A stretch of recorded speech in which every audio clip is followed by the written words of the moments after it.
The following program is rated TV MAL. It contains strong language and is intended only for mature audiences.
I'd like to start this episode by thanking Echo Chamberlain and Mr. Grant Gregory for creating a very realistic version of Az, who is still dead.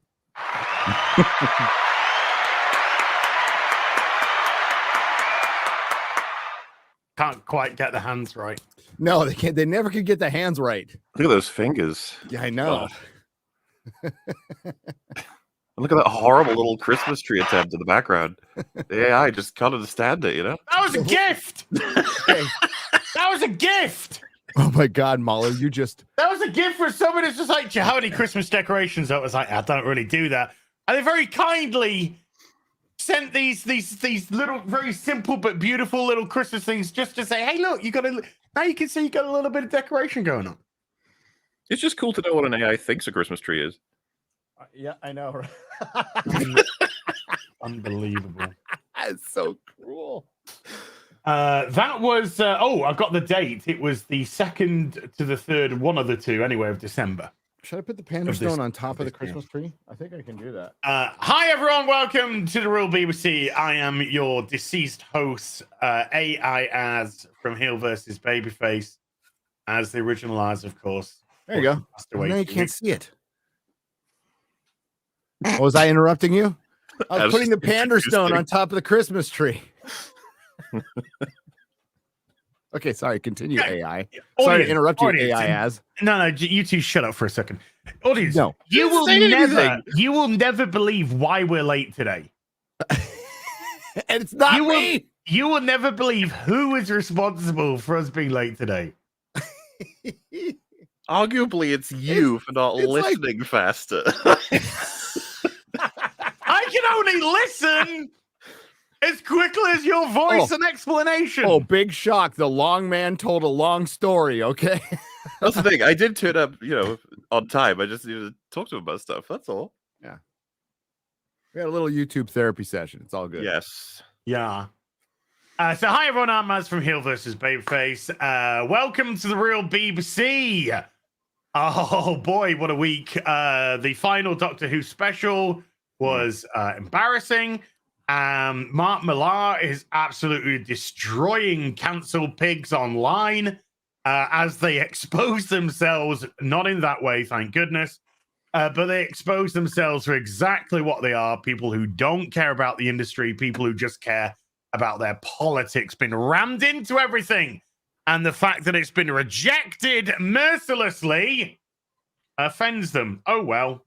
Oh, yeah. Some people are going, I have a problem with this term cancel pigs. All the Nazis and bigots and white supremacists and sexist wife beating, sexist wife beating haters of black people are calling us cancel pigs. Oh my God. It's almost like that's because you're a cancel pig. Yeah. It's because you're a cancel pig. What if I put something here, edit your name headline? You are offended by punch cancel pigs. How does that make you feel? How does that make you feel? I punch cancel pigs. Does that bother you? Is that going too far? Is that upsetting? Too fucking bad. You earned this shit. Fuck you. You've So, tried I mean, to ruin people's lives. A cancel pig is somebody who's trying to take somebody's livelihood away, trying to get them to kill themselves. Go fuck yourselves. Learn your lesson on your own. Come back humble, say you're sorry, and we might not call you cancel pigs. Plus, you have to convince us. But until then, it is a label brought to us by Mark Millar, which is fucking chef's kiss. And I hope it bothers you because that's what you are. Look in the mirror, cancel pig. That's what you are. That's all I got to say about that. That's good. I have spoken. Other than that, how you doing? Less than 2 weeks till Christmas Day. Was that a Mando reference? I think so. That's Show okay. me 'Cause you like the season 1. That's okay. I'll allow it. I thought it was average. Like is a very strong. I like how you treat that like an insult. I didn't like season How 1. dare you? I thought it was a good live action cartoon. I got a coffee tongue. You got Yeah. I got a coffee. Are you sure that's a coffee tongue? You sure it's not a poopy tongue? That's a poopy tongue. Once again, the AI cannot approximate human beings. The AI's having Yeah. trouble. Yeah.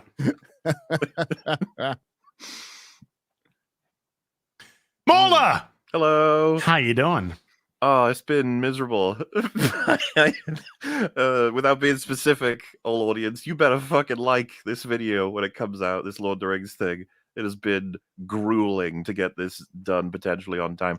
And then what is my life? I recorded, edited all of doing all this, and it's like, oh yeah, ready to watch the new Doctor Who? It's like, not really. Not specifically. And then I watched it with Fringy this time because he was around and he was so fucking baffled. And I was like, the funny part is if I was to give you more context, it would only make it worse. Like there's no making this better. No. Dude, Really? when the bi-generation happened, Fringy was like, is this something that would make more sense? And I was like, no. Just no. No. It makes no sense. Not at all. But other than that, doing great. God of War Ragnarok's got a free DLC that came out today, which is neat. I'll check that out at some point. That'll be more of a highlight, as well as this podcast being a highlight of my day. Mwah.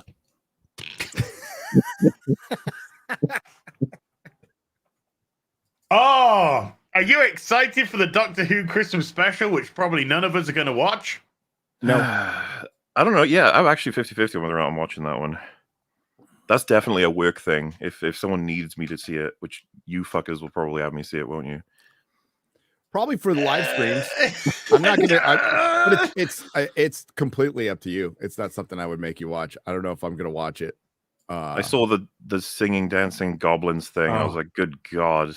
Oh, I thought you were talking about Shooty Gatwa in a wife beater and a skirt. in a kilt. Yeah, I saw that clip too. I don't know what the fuck context is for that. Maybe it's a dream sequence. It's a gay poisoned or man something. at a club. I mean, It's a gay man at a gay bar. It doing is gay what it shit. was. That's what Yeah. it was. He's at the gay bar. I remember that He's got song. Remember when, You put remember in when he you. came out, the doctor and started calling him honey and stuff, and I was just like, oh god, kill me now. Hey, do you want to see? Oh shit! Hmm. Can you hear it?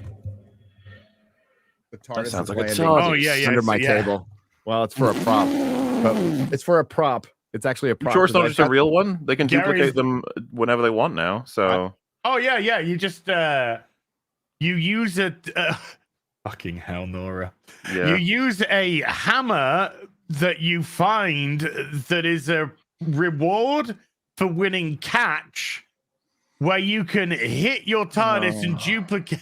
And by the way, duplicate it. total ringers because two of those three guys are really good at catching. Hey! I used that joke in my video, and I know am you proud of did. myself. Yes. And Tennant is definitely pro catching. I didn't know what the fuck was happening when that scene was happening. I've seen people try to explain it. I have not been satisfied by the explanations. We'll get to it. It's fine. What, they set it up early on in the episode as the first game, throwing rocks at That's the not- head? I hate it when people like if someone just goes like, "Do you know and then like a half an hour later, someone says that and dies. It's like, see, they set it up. It's not It's not setup. That's not set up. That's not how Set up works. But these are the people lecturing us on media literacy, okay, guys? Mm-hmm. Yeah. Yeah. This is why I always like to look at other people's points of view, because I'm like, you know what, maybe I did miss something. And then I read everyone's explanation. Don't you understand? It's an absurd character in an absurd world. You have to have an absurd way to beat him. And I was like, that's not even absurd. That's just straightforward. It was pretty straightforward. What would have been absurd and scary is like him throwing the ball, and if he misses, he decapitates somebody from unit or something. Yeah, he just kills somebody from or the unit ball, behind. like just Why wasn't it like the two good parts? game? The two good parts were the human head on the puppet. That was horrifying. You could have played with that. You didn't do shit with it. And then turning the guards into balls and their heads are trapped inside the balls. Yes. Like that's the kind of shit you could have done with the toy maker, but it was just two little throwaway things. Yeah, it was tiny. And it didn't have any repercussions like further on. Like, you have them turn into balls and then the doctor is like, I'm sorry, they're dead. And I was like, oh shit, okay. And then it's never mentioned again. No one cares. I was like, nobody cares. Okay.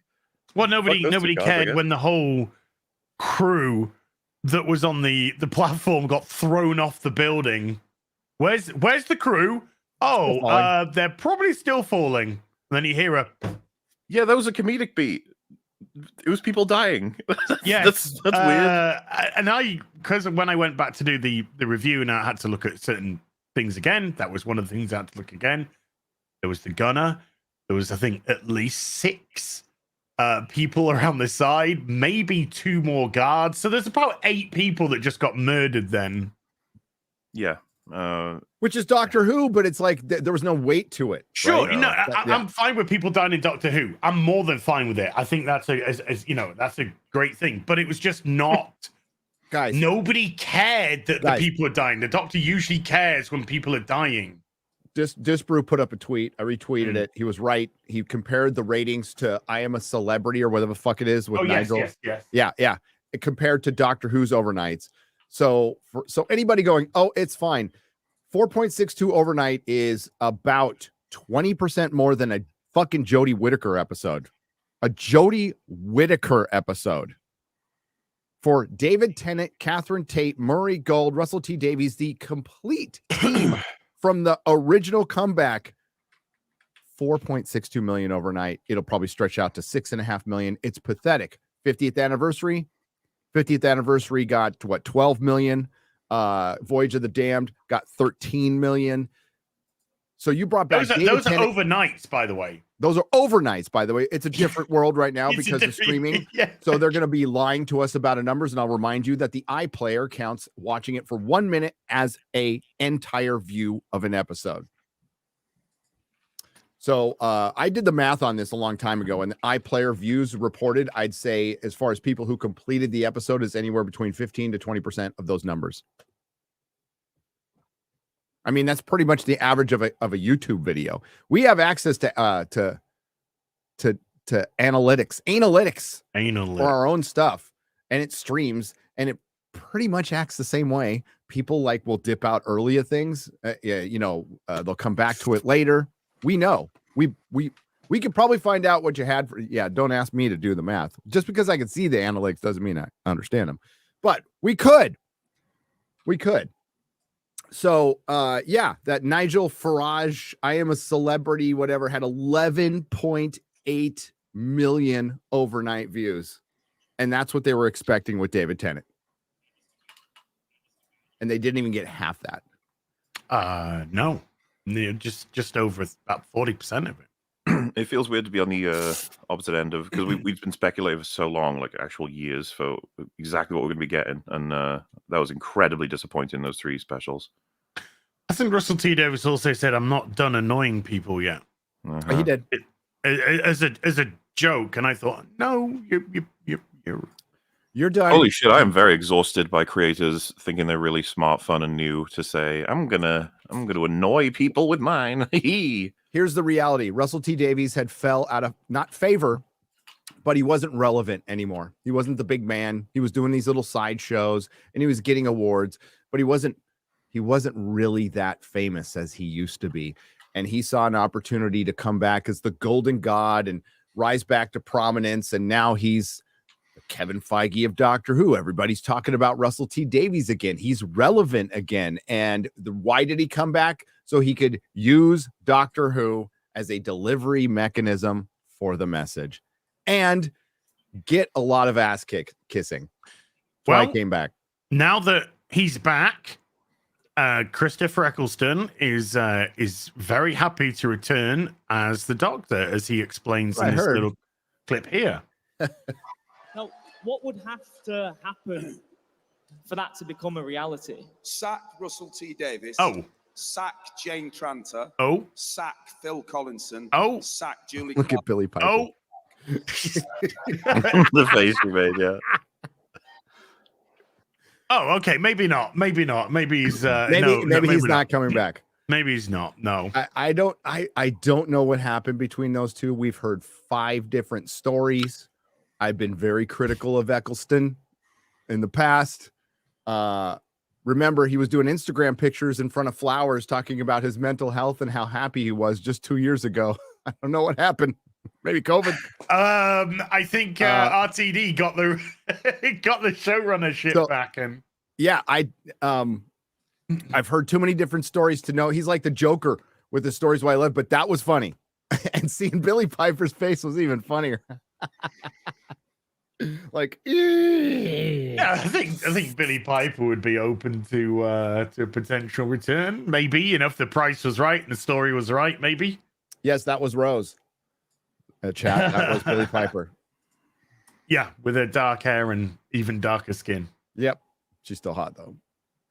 What? Like hot. what? She wasn't going to be hot unless she was blonde. No, she's older. That's what I meant. Oh wow. Yeah. So women just stop being hot. She's deceptively young, isn't she? She's not that. She's not that old. She's like probably in her late 30s. Oh, 41. I thought she's 41. A little bit older than I thought it was. But yeah, 41. She was. Rose was. Rose was meant to be 19, wasn't she? Yes, she was 19. Yeah. In the first. And Jason, I'm sorry, new Rose is supposed to be 15. She looks like it's 35. My favorite part of the final episode is when she went, "Pass the potatoes." I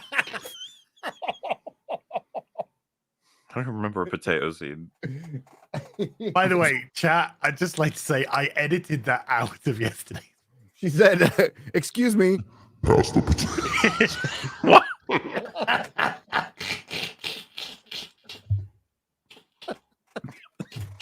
The Satan pit.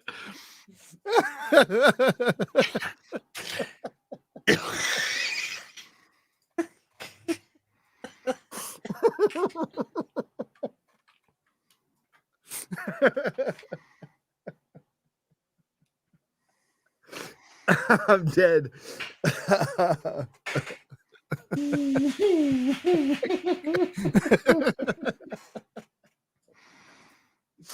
Mahler's sitting there going, they're so immature. The children I work with. Yeah, I never make immature jokes. So I work with children. I couldn't even get it. I couldn't even fucking finish it. Oh, wow, so many cotton onions in here. Fucking hell. Come on now.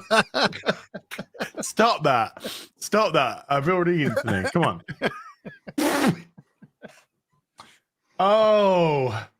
Oh man, yeah, that was that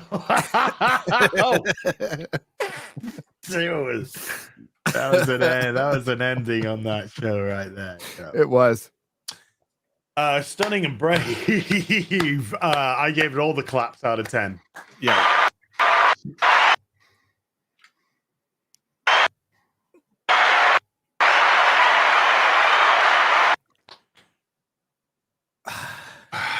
So you want to see a difference between the 50th anniversary and the 60th?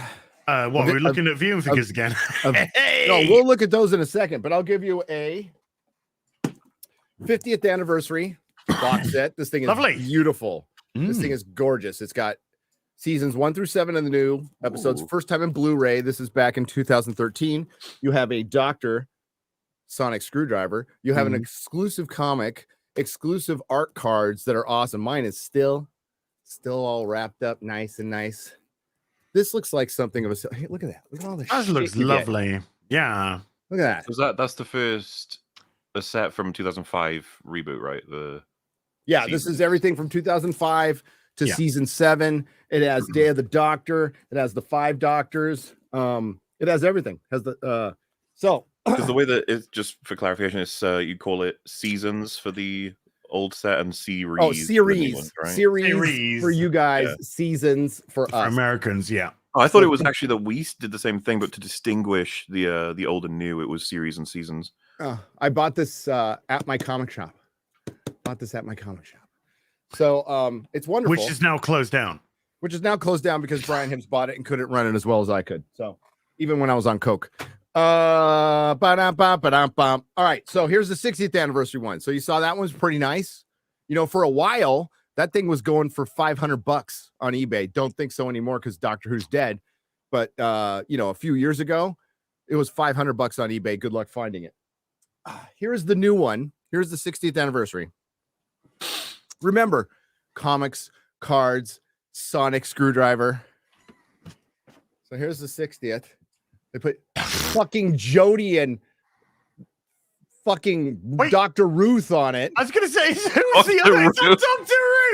Ruth. And then they put like, you're on the side. You're on the side. All right. You want to see what you get with it? Is it a Tampax? That would be funny. Okay, first. No, sorry, that was not funny at all. Is it a Sonic Tampax? Yes, that's what you get. No. So these are up compressed Blu-rays. They're still Blu-rays, but the resolution is better. So, you know, we got. Yeah, but that means you have to watch the show. We get this shitty logo on it, but we get this. Okay, fine. I keep that. I'll keep it. You get Matt Smith's era. Okay, that's cool, but it's just like this looks like the same bullshit they put Angel complete series in. That's fine. Yeah. You get Capaldi. 2004 extended DVD box. This is brand new. This has got the Capaldi era. I'll be honest with you, I'll only watch one season. The other two suck. There's a good episode sporadically through them. Then you get this. You get some fucking cutie pewty fucking. What's this? Get this bitch out of here. Okay, so we got this cunt. Put her on. Hang her on the Christmas tree. Well, no, hang her on the Christmas tree. I bought a TARDIS bin. Hey, so I can do that. Yay! So I can take all the Jodie shit. Aww. Right here. That's racism. That's the other one. Sexism in gaming. Homophobia. Bigotry, homophobia. Transphobia. Transphobia. Fucking more misogyny. More misogyny. I need more misogyny. A spoonful of misogyny makes the medicine go down. Cancel. Is there any more isms? Am I forgetting anything? Oh, more bigotry. Probably genderism. Oh yeah, misgendering. Intersectionalism. Fuck this show. Fuck this era. And it belongs in a TARDIS bin. There you go. Hey. I like the TARDIS bin. Yeah, it's pretty cool, actually. It is pretty cool. Stupid fucking. There you go. Now, Gary, that is not nice. You got a bin. I don't care. That. You got a bin. I got a what? You got a bin for that. I do. And I'll actually got to recycle that because it's cardboard. So I take it you both loved the final giggle, which actually turned out to be a joke. I forgot still has Islamophobia. You're right, chat. Sorry. Ooh. Put one in there for Islamophobia too. You still have those bits of like, oh, that line was okay, or oh, that performance for that 5 seconds was reminding me of better times. You have those little bits and bobs.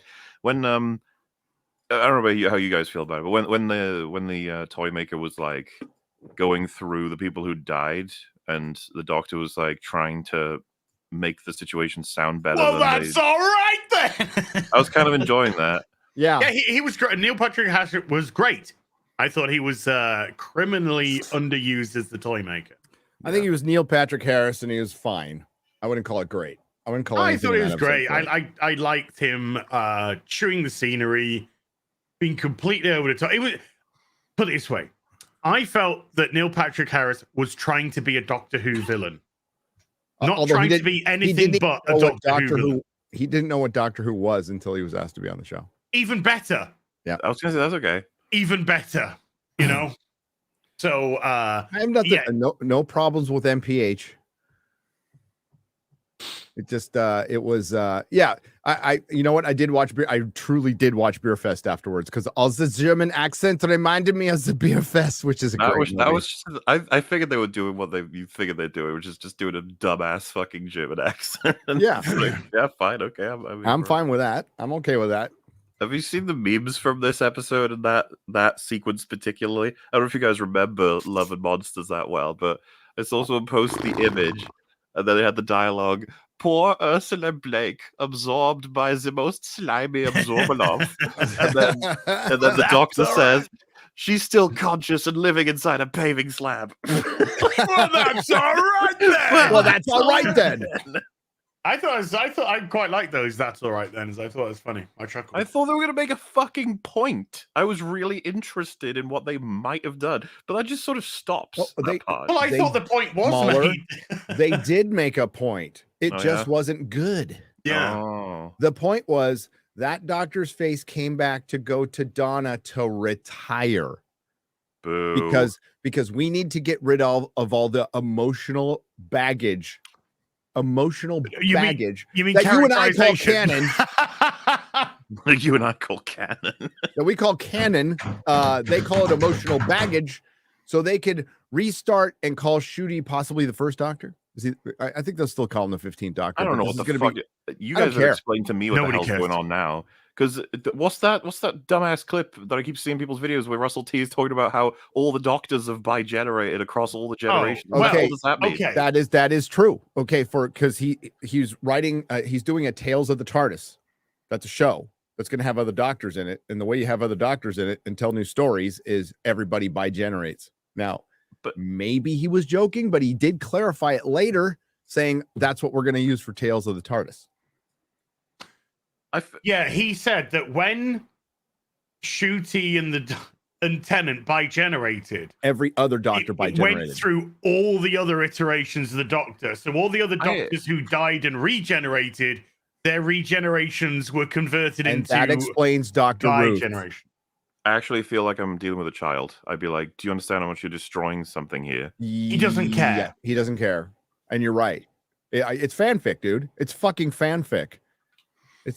There's nothing in this world that says you can't just have new adventures with Shooty as the 15th Doctor and do completely different things. It's a big universe. How about an entire season not on Earth? You got the budget now. How about an entire season not on Earth? But now they've gone away from sci-fi and it's going to be fantasy, and that's why the Toy Makers Legions are going to come in. They're going to be all part of the villain they set up, He Who Waits, which is probably a transitioned Amy Pond, the girl who waited. I don't know, but whatever the fuck it is, I don't give a shit. But yes, they bi-generated every single fucking Doctor. And for those of you who think they're getting rid of the Timeless Children, that explains Dr. Ruth, the Black Doctor, who came in between the first and the second Doctor, or the second and third. I can't remember now. Second and third. Yeah. Are you in stud? I got a good idea. Why don't they do a series with the Doctor? They haven't done one of those for several years. I don't know. Mahler. Mm-hmm. What that does to the end, what it does to the Dr. Donna, what it does to the Doctor's canon, and you heard what he said. Did you hear the full clip, Mahler? I've heard what's in your videos, so. Okay. So, essentially, it's all true. That's the term I ended it with. It's all true. Is he half human? Is he a timeless child? Right, yeah. It's all true. Well, didn't he say you can decide which one is true? Whatever you want to be true is true. That's what everyone's favorite version of any canon is. Yeah. Yep. Fuck it. Yeah, fuck it. That's my favorite iteration of Batman is fuck it, Batman. I'm trying to even think of a comparison. Poor Doctor Who, man. It's been like Butcher doesn't even cover it. It's Prison raped. Yeah, every it's a murder, time yeah. you'd be like, Timeless Children that fucking annihilated the Canada. It's like they're not done. They're not even close to done. That's how I feel about a lot of these IPs. It's like, could it get any worse? Like, it really can. It always can. They can always find even more to fuck with. Especially when beloved actors are still around. And he's like, let's go again. But Here we man, go you know, again. I assume you guys feel the same, but just I thought it was embarrassing, that final scene where the look, Donna, I saw a tweet summarizing it. Donna, she has a whole family. She has her memories completely unlocked. She's a better, smarter woman for it. She's got a job now that's high paying. She has her best friend back. She can go on adventures. She had a very happy ending. Look at that smile. I just read all of that. I was like, yeah, it fucking sucks. Like you just completely undone everything. What was the point of the previous story with her? I don't understand. If you were just gonna do that, and we all know they weren't gonna do that. We all know the story was completed when they finished Donna and Tennant's initial run. Honestly, as much respect to Peter Capaldi as an actor, as a doctor, you stop at the 50th, right there. Of all the doctors looking, and we're gonna go look for Gallifrey, and that's your end.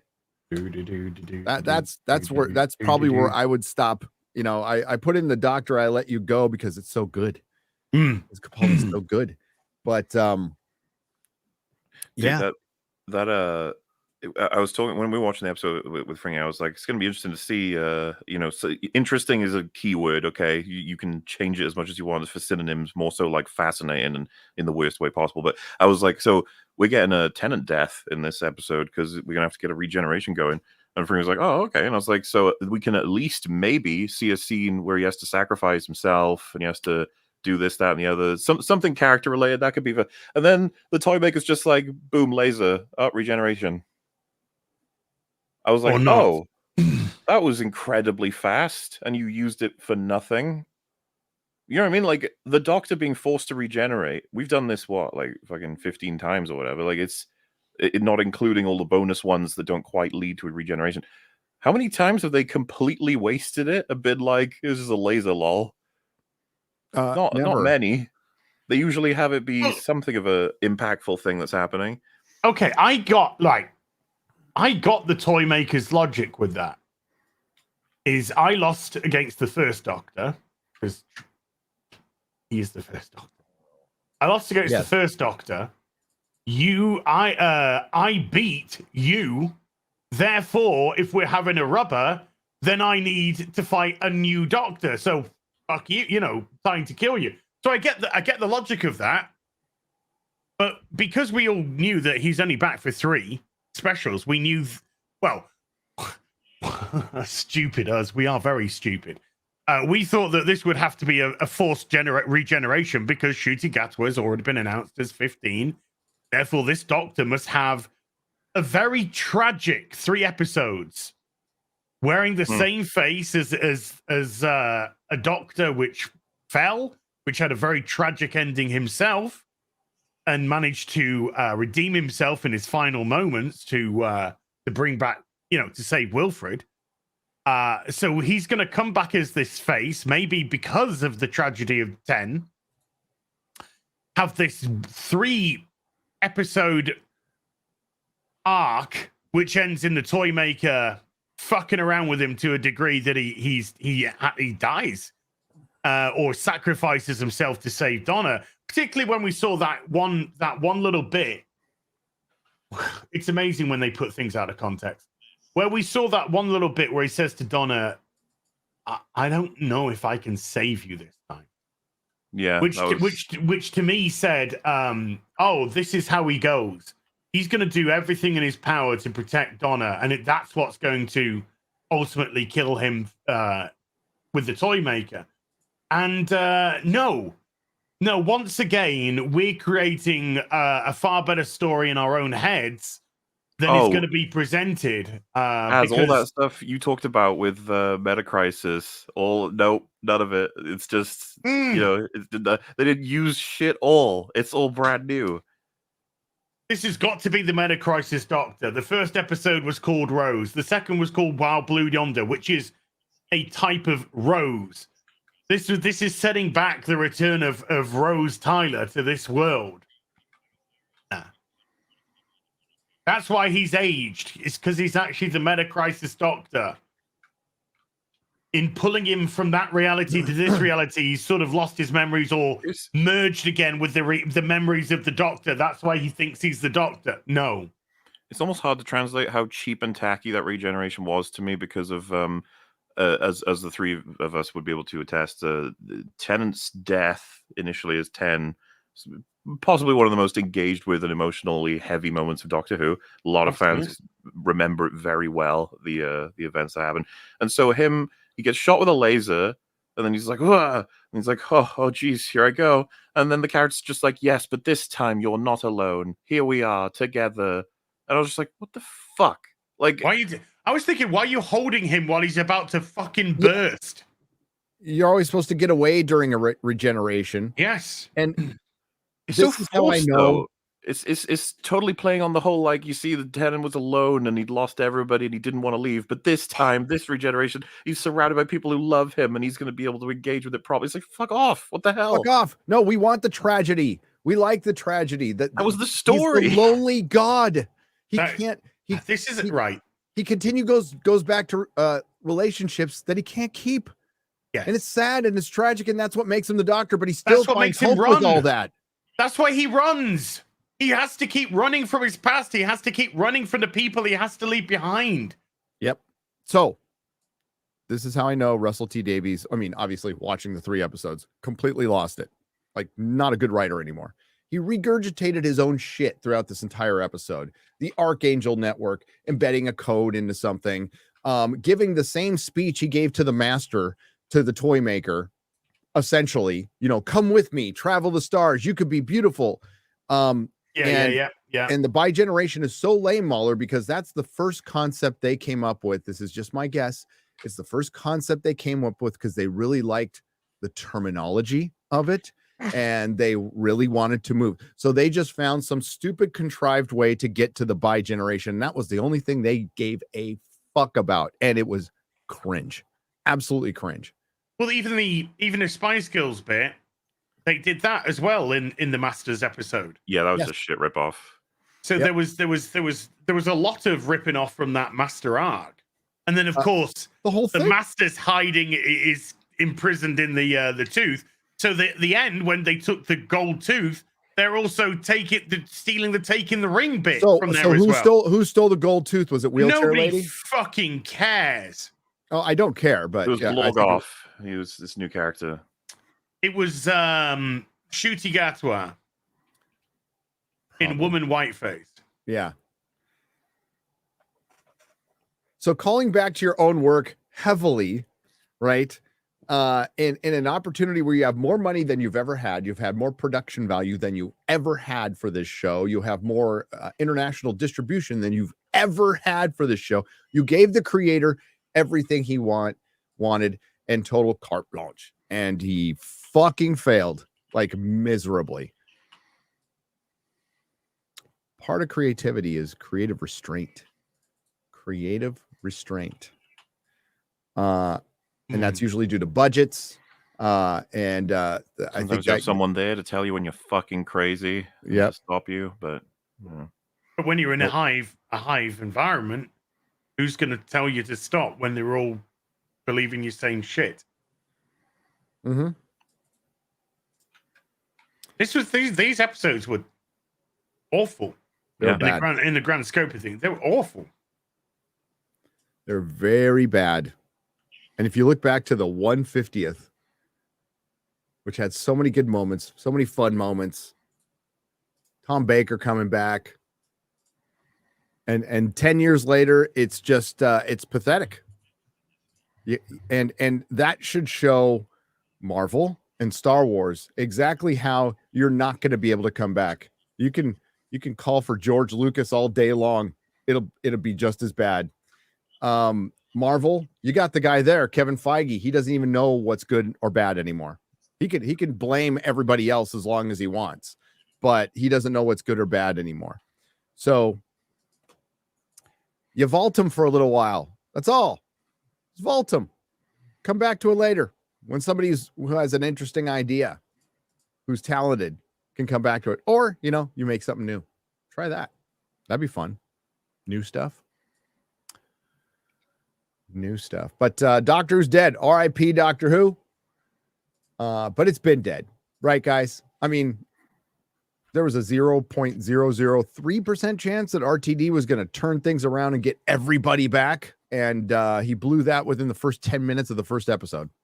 I just did. So it's dead. It had a really fucking good run.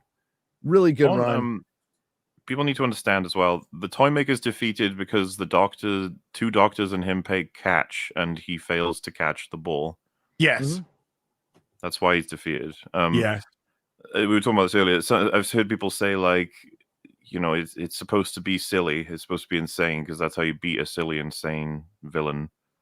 Which sounds like cope to me. The one thing I really didn't understand was when he told us, the Doctor, explicitly, the one thing about the Toymaker is he has to play by the rules. I was like, oh, cool, okay. So we're going to beat him by being better than him at a game. He's not going to cheat, and he's not going to know a game better than you necessarily. He's just going to be able to play it very well, and so can the Doctor, because it's the Doctor. And I was thinking to myself, and me and Frank were talking about it, it's like, there could be a rule stretch because of the bi-generation that you have two doctors, for example, playing a chess game at the same time with him. And so you have, a combination of moves that the Toymaker agrees is valid and thinks is unfair that he's fighting two people. But ultimately, that's just the way it's got to go right now. Or, and as was saying, it's like, yeah, it's interesting that he has the whole loss to the first, beat the second. And so now you have a third game of some kind. You try and use all of these things instead of playing one of the most bizarrely edited and awkwardly constructed games of catch. Well, they had to hide. I had no idea what the fuck the payoff was going to be. A ball. They were throwing it back and forth and falling over and going, whoa, and I was just like, what? How is this going to end? And then it was just, yeah, he didn't catch it. Yeah, they didn't even it should have been superhuman catch. I mean, you were playing catch with a god. He could stretch his arms. He could jump a mile in the sky. You could have had something way more fun than just a very pedestrian, horribly edited, because they're trying not to show that Shudigawa was throwing like this. Catch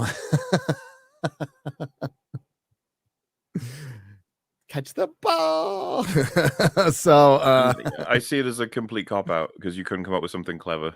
So you're just like, they play catch and he misses. There you go. I was expecting stuff like they're going to throw it and he's going to catch in his mouth. Just kind of, yeah, just little things. But no, he's all just, hey, why are you throwing it at me? I'm the other Doctor. Why would you do that?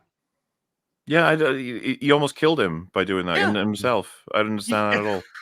That would have been the stupidest regeneration ever. It's for memes. It's like that Marvel shit where it's just like, I'm on your side.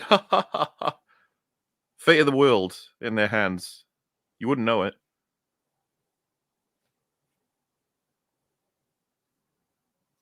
Yeah. I'm glad it's over. I just I saw the trailer for the Christmas special. I'm like, well, that doesn't look very Christmassy. It looks very Pride. It looks like the Pride Month special. And not the Christmas special. Let me get the trailer for the Doctor Who Christmas special. Because I actually, the ending of my video yesterday was very similar to yours, and then I got rid of that ending because I thought I'm not going to watch it anyway, so fuck it. But it just also made me cringe. What, you put the third Doctor saying "Show me your tits"? No, sorry. No, I did shoot Igatora in a skirt twirling around. Oh yeah. like a mega yeah. So this is the trailer, if you haven't seen it, folks, for the Christmas special, aka Shutigatoa's first full appearance as the Doctor. Well, he's not the Doctor, he's a bi-Doctor. Yeah. By the so, way, okay. every The problem. memory that David Tennant has from now on, every memory that the split doctors have from now on, none of the other doctors retain. Okay. Because they're not connected. And you also have this thing of you have your first black doctor, and there's the other doctor that's always going to be there and always thought about now. But I thought Dr. Ruth was the first black doctor. Oh, that's sorry. First black female doctor, and then we have the first black. What is a woman, Gary? I don't know. What is a woman? Actually, I do. A woman gives birth and has no dick. But oh god, I got the best clip. I got to use this in one of my videos. I was watching Clarkson's Farm, and that guy was inspecting the fucking cows or something like that. You know the veterinarian, right? And he has the best line. He grabs. He's all, what I've got here is a scrotum with no balls. I'm like, I can use that. That's gonna work in quite a lot of things. That's gonna work in a lot. I'm like, I was about to write say it down. I want to get that too. That sounds funny as fuck. I will get. It's in episode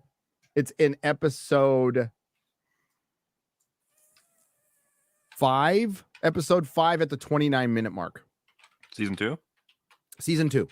Okay, let's have a little look at this this Christmas special trailer to get you. This is getting you excited for the Christmas special, folks. By the way.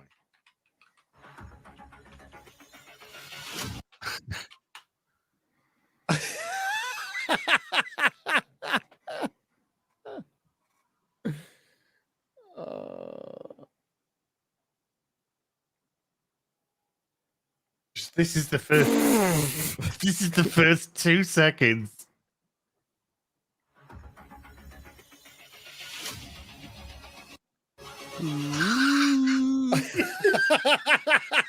I'm getting such a doctor vibe off this guy.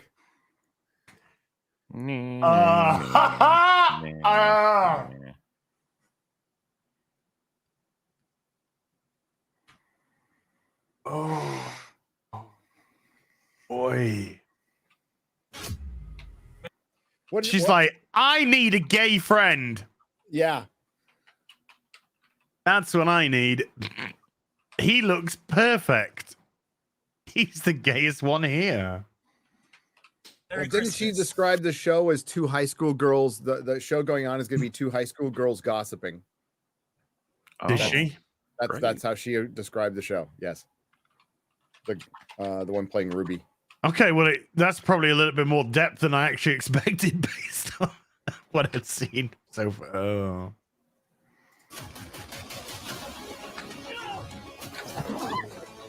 I'm the doctor. Nah, you're really not, though, are you?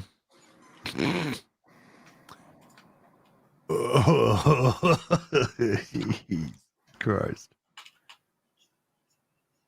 Should we all can we chip in and try and buy this franchise, please? Well, I mean, after it's done with this run, it'll be affordable. It'll be $100 at most. Nobody wants to license merchandise for it, and no comment from Russell T Davies or the BBC over Big Chief ripping thousands of people off of hundreds of thousands of dollars. Not a word, huh? Not a peep from the BBC. Not a peep from Doctor Who. Not a beat. Yes, the 1/6 scale manufacturer of Doctor Who merchandise went bankrupt and stole my money, Az's money, and more importantly, your money. Lots of your money. Yep.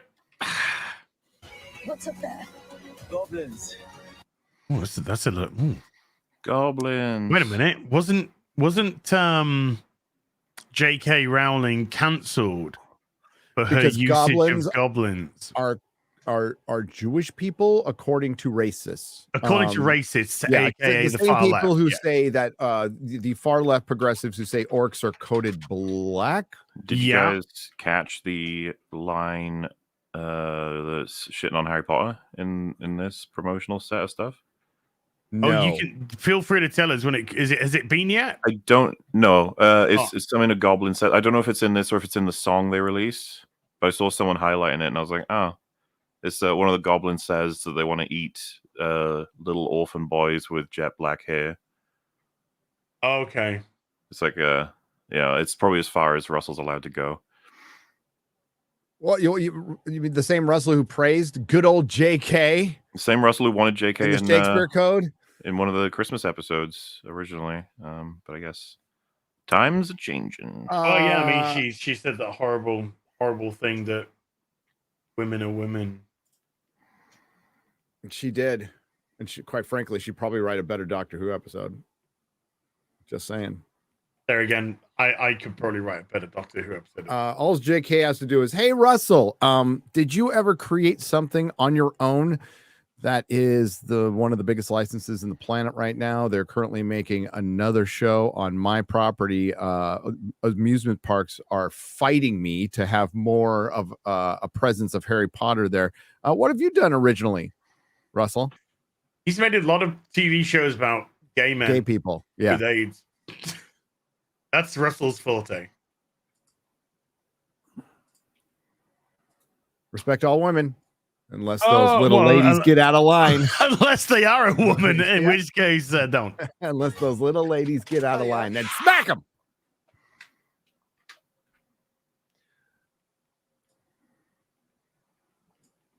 It looks like the people we fight with on Twitter. Yeah.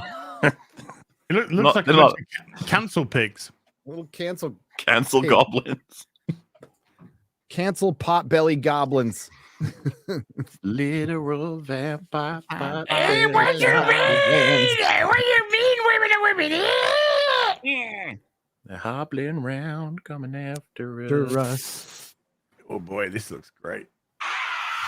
Time travelers are great. Okay. Cool line. Time travelers are great. Okay. Like, wow. Oh, he's Sonic butt plug. Wait.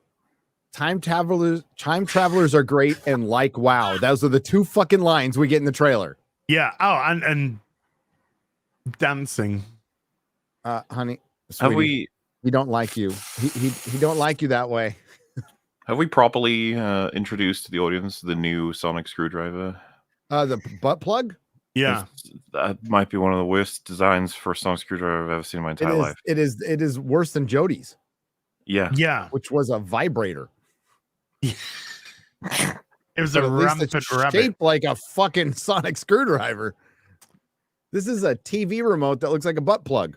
Yeah. People have been saying it looks like the click remote or some shit. Like, what the fuck? It does. You know what's funny is I have a universal remote. I have two universal remote Sonic screwdrivers that I can actually change my television channel with if I wanted to. But they look like Sonic definitely screwdrivers. going to change my television channel when this fucking comes on Christmas Day. Hold on tight. Who are you? That's what we've been asking for years now. Yeah.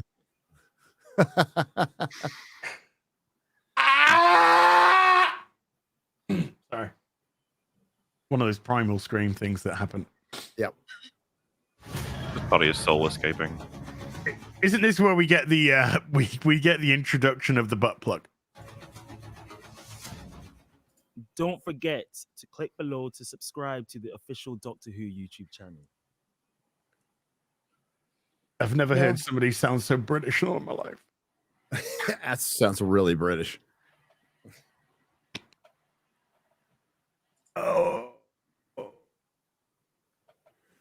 I'm sorry for the British people. I really am. But it's over, Johnny. It is over. Father, is it over? No king rules forever, my son. Hey, did you know Star Trek Discovery Season 5 is coming out in March? Is And it? did you know Sonequa Martin Green didn't know it was their last season? That ship's about to go down. Paramount's in trouble. Paramount's in a lot of trouble.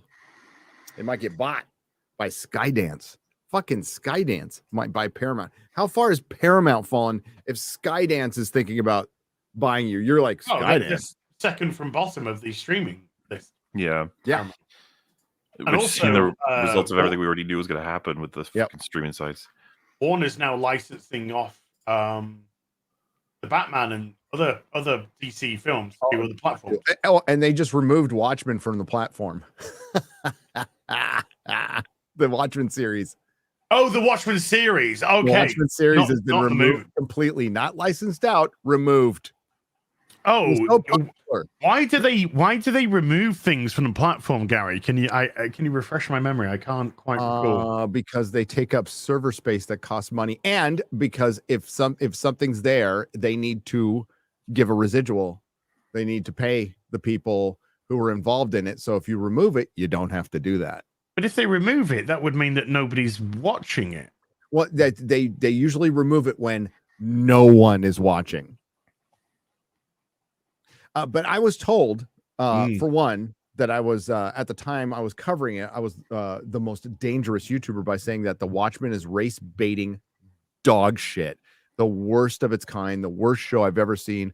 I don't know if it's that somebody probably grabbed it. Wolf did a video. Word of Wolf did a video on the first episode, which is a masterpiece, which really breaks down everything how I feel about it. And it was so popular that they're like, we don't need a second season. We could totally make a second season, but they canceled. No, we don't need. We told the story. No, they canceled the fucking show, and now they removed it from Max, and it is fucking terrible. It is the wokest, most intersectional, stupidest fucking thing. They take every character from The Watchmen and just completely subvert it. Dr. Manhattan. So the guy who plays Black Manta in Aquaman is Dr. Manhattan. And you're like, what? Dr. Manhattan, remember he fucked off to space to be a god. Yeah. To go just like, I can't, I'm getting less human. I am obviously getting really detached. I'm going to go make my own life somewhere. Well, he comes back to Earth because he falls in love with the perfect lady. And that perfect lady, what was her name again? She hosted the Oscars. I'll get her name. Is that the one that said, I would nearly trade it in my... Regina King, yeah, my high heels for marching boots. No, so a god came back to Earth to fall in love with a woman in her mid-40s who was mid as fuck, and so falls so in love with her, he changes her race. He changes his race to make her feel more comfortable, and then puts blue face on the black face. Wait, hold on now. Let me unpack this a little bit. I'm not making this up. So she's massively racist, so he black faces to make her racism more comfortable. To make it more comfortable. A lot to unpack there. That's a heck of a lot to unpack there, you know? And then he kills himself, and then he's so in love with her, he passes his power on to her, symbolized through giving her basically his fucking testicles. He gives her an egg. He gives her his balls at the end. I only ever saw the reviews, so bad. so it just I might terrible. go back and review it. It is the worst shit ever. Ozymandias is basically put on trial and banished. And Is it Lindelof? No, it's Lindelof. Yeah. Damon. They also have a better Ozymandias, who's a Vietnamese daughter of his. I'm pretty sure she's gay, but she's a better version of him. She's a better version of him. And Rorschach, because Rorschach he was turns the in- villain of the piece. and all the everybody, you remember Rorschach's journal was supposed to be a cautionary tale. Well, everybody read it and turned into the KKK, basically. It's so fucking, and it's all about the KKK and racism. Rorschach's one of the funniest sort of cultural and audience disconnects, I think, or like creator disconnects ever in history. The fact that he's supposed to be someone we're not supposed to like, and it goes to show how far a principled character will go for like audiences respecting them. On a much more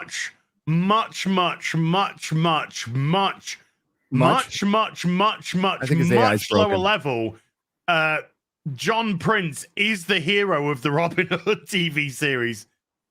Oh, I thought you were going to go with Walker from Falcon Winter Soldier, right? He was written as Walker, an antagonist, absolutely. but he's easily the hero. Well, fucking Rorschach is the hero of Watchmen, like it or not. He is. Yeah, big time. He's the fucking hero. And yeah, you're absolutely right, Moore. Yeah, I saw people discuss it before. It's just like, you idiots, you're not supposed to blah blah. And it's just like, fucking read the story, watch it, whatever format you're looking at. You don't just go by what the author tells you to think. That's not how it works. No.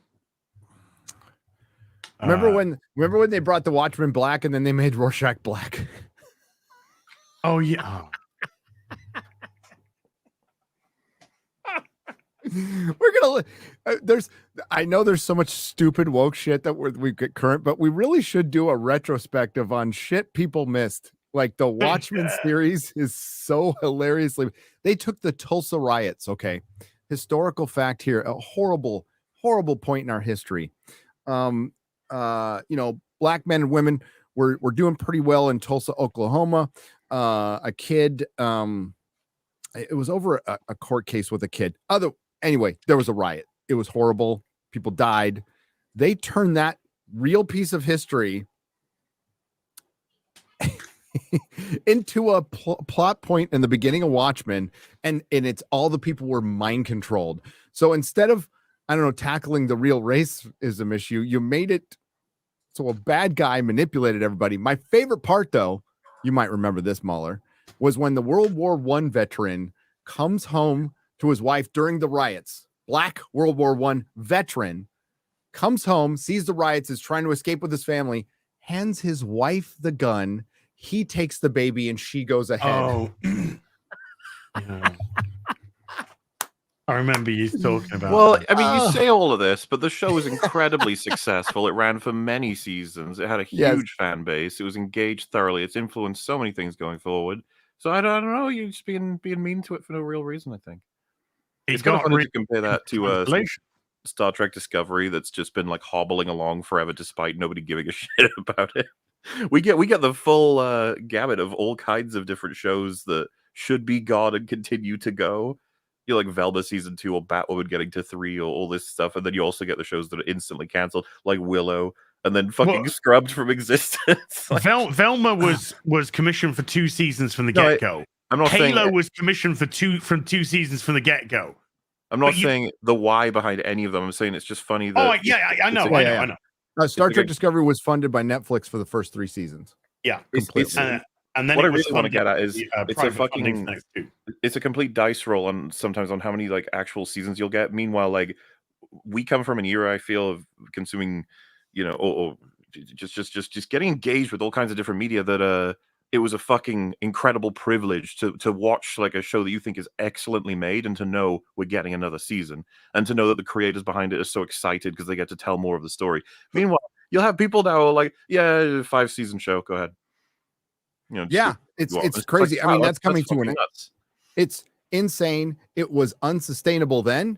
It's unsustainable now. And now we know the truth, Millar, because that's what time does eventually. Oh, the universe mostly tends to unfold as it should. We learned. Let's go with Az's favorite, the CW. Az, I'll ask you the AI Sure. Az. I know you know the answer to this question, but I'll ask it anyway. How much money did the CW make? Can I just give a broad? You can give whatever answer you like. It's your you know show. what? We'll allow you to talk. Yeah. Just no. If I mean, can I get not a broad answer? Can I just get like? Or you want to talk about broads? Okay. Figures and numbers can be so complicated. So if I could just give like a broad, it's between this and this. Sure. Yeah. None. It made no money. How much money has Disney Plus made? Minus several billion. How much money has Paramount Plus made? Minus several billion.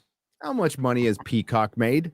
Minus not quite $1 billion, but we're getting there. We're getting there.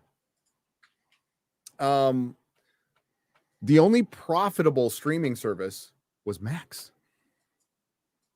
was Max. And they're licensing their shit out like they're smart. They're like, hey, there's a bunch of Snyder people that really love this shit. Let's just put it everywhere.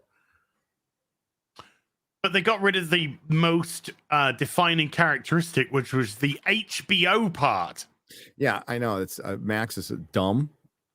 When I think of Cinemax, I think of boobs, which is not dumb, but that's what it is. And they were going to Max to get away from the adult stigma of HBO, which no, there was an Skinamax. Skinamax. There was no skin at HBO. Whatever. They still, you know what? As it stands right now, they have one of the 2 best television shows going on right now called House of the Dragon. That trailer was fucking amazing, and I can't wait. Yeah, it's gonna be fun. It's gonna be fun. I like when George comes out and says, "I saw the first 2 episodes and they're really dark," as opposed to the really happy Game of Thrones we've been watching. Yeah. The first thing a lot of people think is like, oh shit, is Sapotnik directing again? I know, right? I thought he left. You know what's funny is Sapotnik has done some really good. He directed most of the he directed a good portion of the episodes and was behind Ultra Carbon season 1. Mm-hmm. And those are well, the fans were very happy to find out that he was doing more and more as Game of Thrones went on, but he kind of became, I don't know, something happened. No, I'm trying to remember the history. He's very difficult to work with. That's the word on the street, that he's a fucking prima donna. Prima-donna. So really talented, kind of hard to work with. I'm okay with prima donnas if they can back it up, but like I'll never forget his interview after The Long Night aired. I did a video on it forever ago where he was just bitching. It was so hard. It was so, it's like, bro, you're directing pretend and you get paid a lot to do it. And you're like on the top television show. I'd just be all like, suck it up and be grateful. I remember every time the episode finished, Gary, and we were like, stop it, stop, cut it off, because they're about to go like, so this episode was actually about, and you're just like, no. Abortion. You need to understand that there's a lot of themes happening here that you wouldn't understand. Women have it harder than men do when it comes to war. Okay, There are wars in the bedroom. They said no. You know what, George doesn't get preachy in his book. What George presents is the reality of a feudalistic system in a fantasy world, and it's fucked up for everybody. That was what we took from watching the episode, watching people die in tournaments and then watching someone die in childbirth. You're like, oh, I understand what you're saying. And then having some idiot be like, so what does this actually mean? You're like, please, just make it, show me it. That's fine. Just, you don't need to talk about it. No. And they did, you're right. They did a great, that was hard to watch, but in a very good way. You know, it was very difficult to watch. It doesn't glorify anything. But that's, you know, they went a little crazy with the tournament because that was one of my criticisms of like, you know, those are heirs of major houses dying at a tournament. There would be a big fucking problem over that. A big problem. Heads would be rolling. It ain't a perfect season. Episode 9 exists, but I think it's okay. Episode 9 exists, and there's a couple of things I didn't like, but for the most part, Matt Damon Smith did a great job, and Az is eventually going to watch it, so he won't be bored. I wonder if he'll watch it if we give full approval to season 2 and 1. Well, it's key. I need more. I'm not. What if I watch it with you? What if we do a rewatch together? It's not. That's not his logic. It's Gary. It's he not. He wants to know it's got a start, middle, and end that are solid. Yes. You know what? That's fair. I think that's. I will. What I'll say, right, Az, is I'm completely with you, and I treat a lot of TV shows like that, as well as I do to this day. Like Invincible's kind of one where I'm like, if it ends solidly, maybe I'll check it out at some point, depending on recommendations and stuff.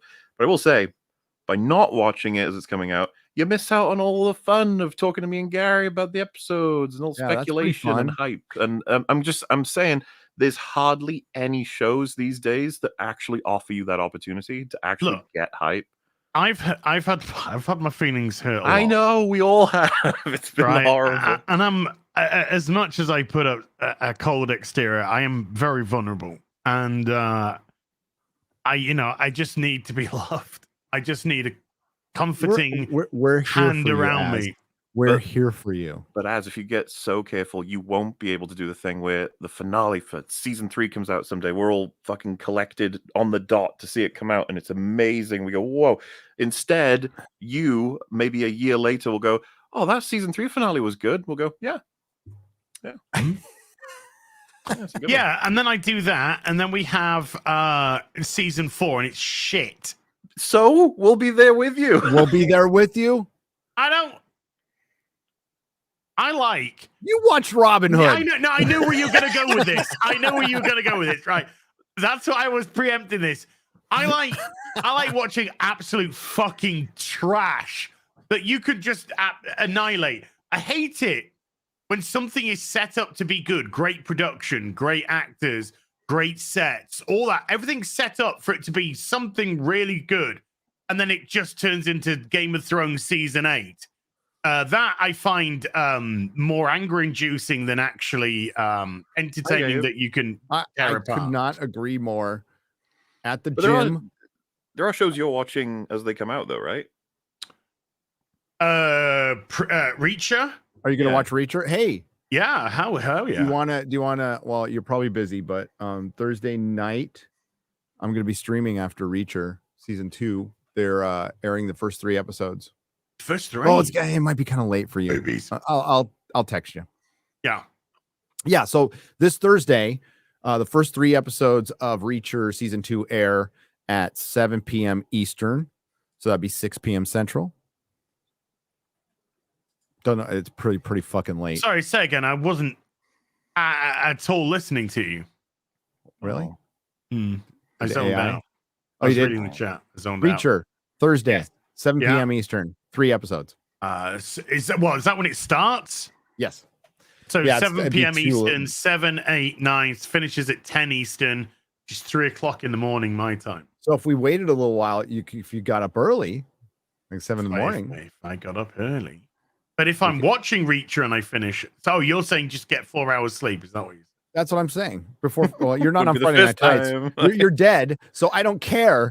You're on Friday Night Tights. Give a shit. But Ryan's gonna stream with me, so you come on too. Okay. We'll see. Yeah, we'll see. Yeah. But definitely gonna be watching me. Smaller. No, I haven't. But that's part of. See, my point here is, what if I was like, well, I'm not going to watch it until it's complete because. But that's what you're doing with this, then.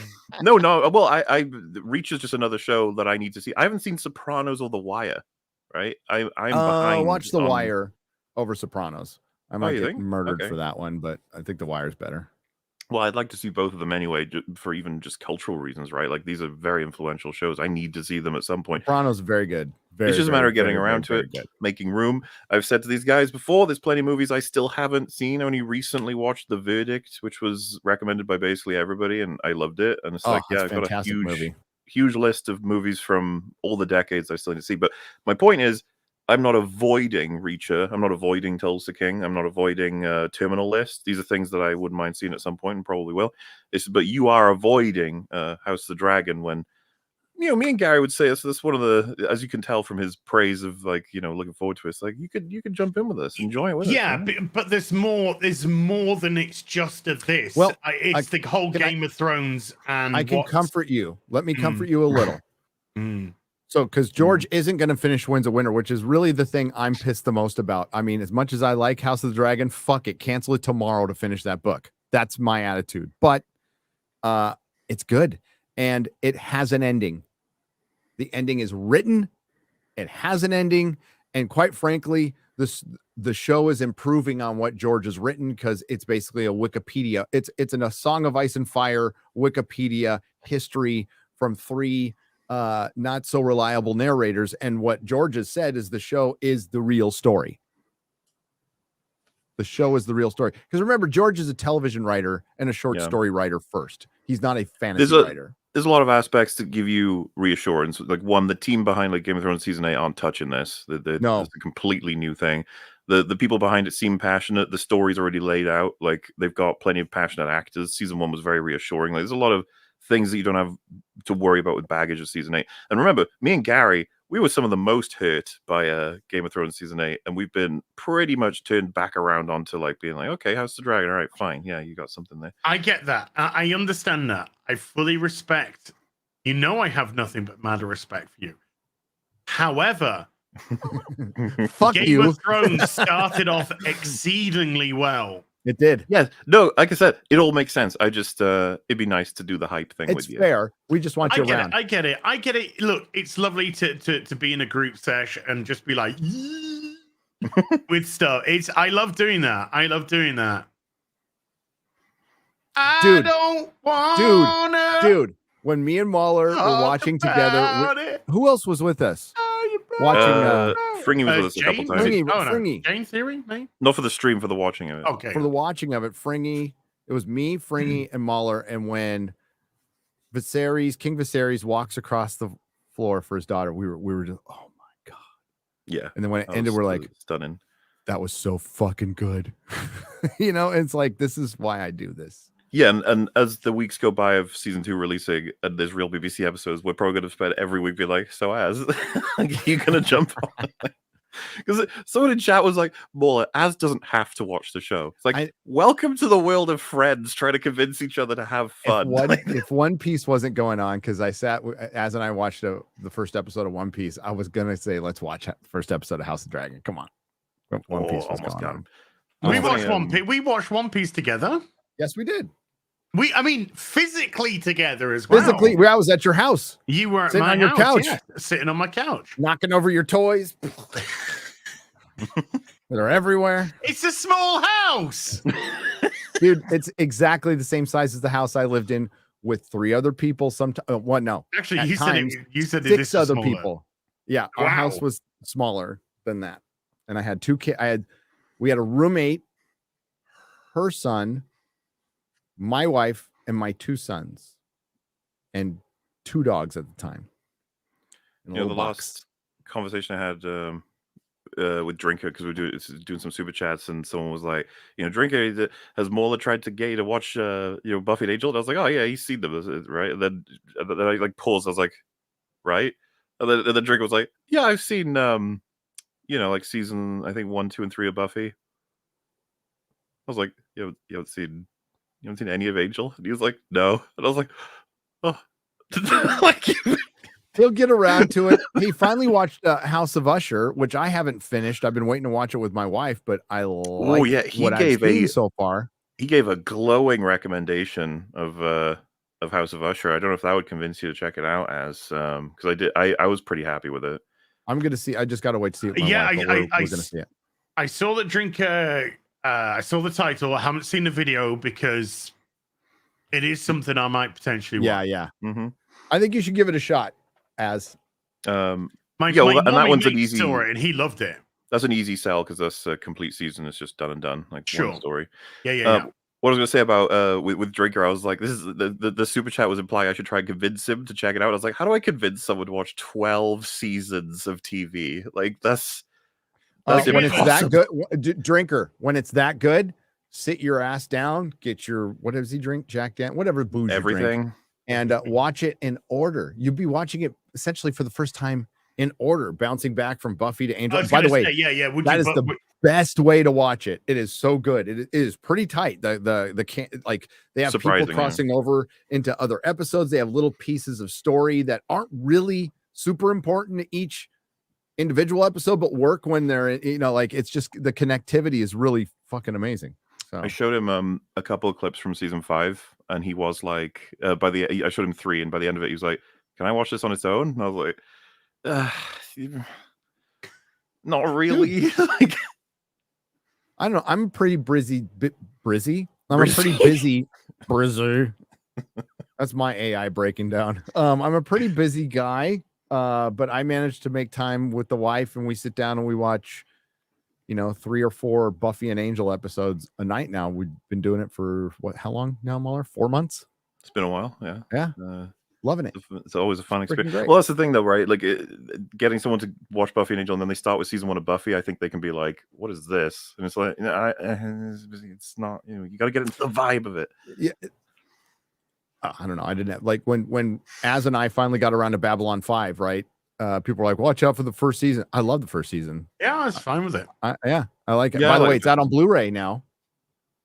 Did you know that? I Yes. didn't. Complete have to put that series up. is out on Blu-ray. Babylon 5. Good shit. I showed him pieces of Smile Time, of course.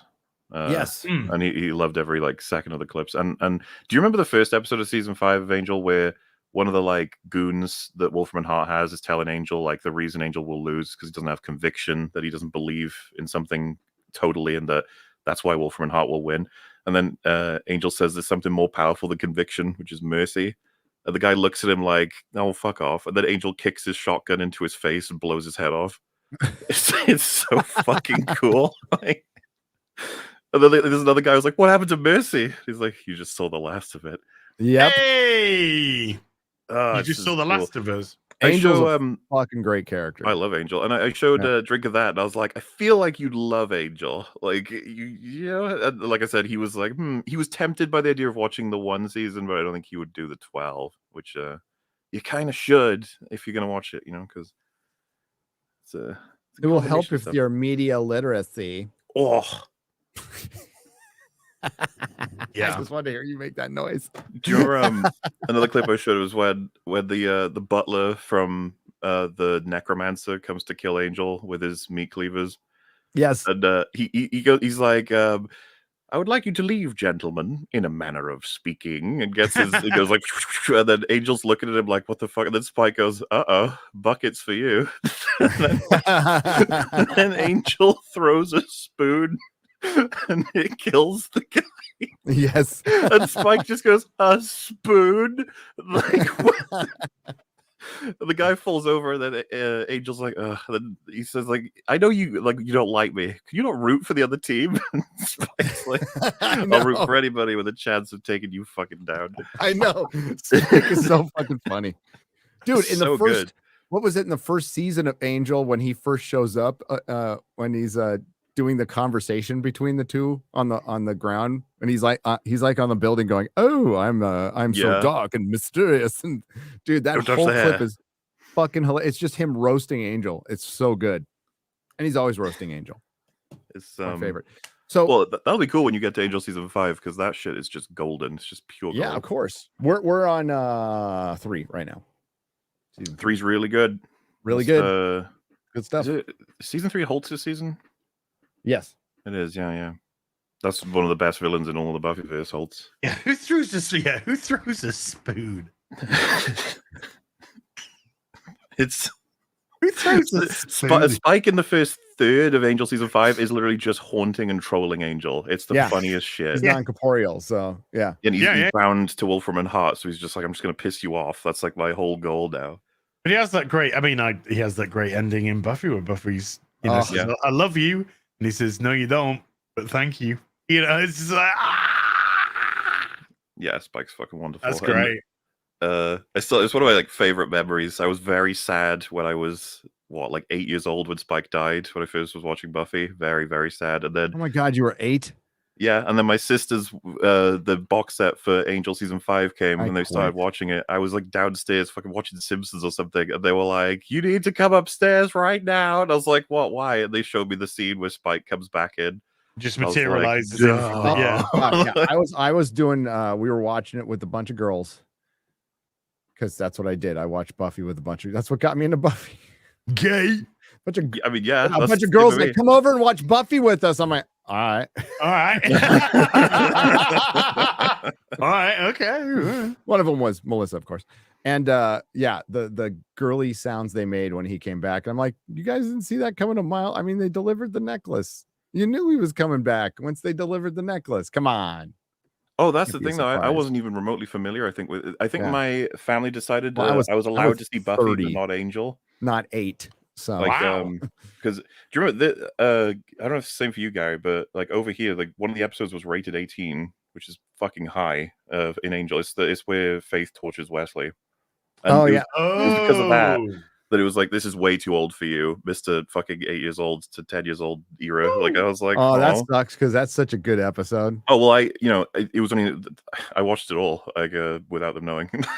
You find a way when you're a kid in a house and people have to go to work. You're like, well, Time to watch the episodes I'm not allowed to see. And yeah, 5x5 is one of the best episodes of the whole series. Ever.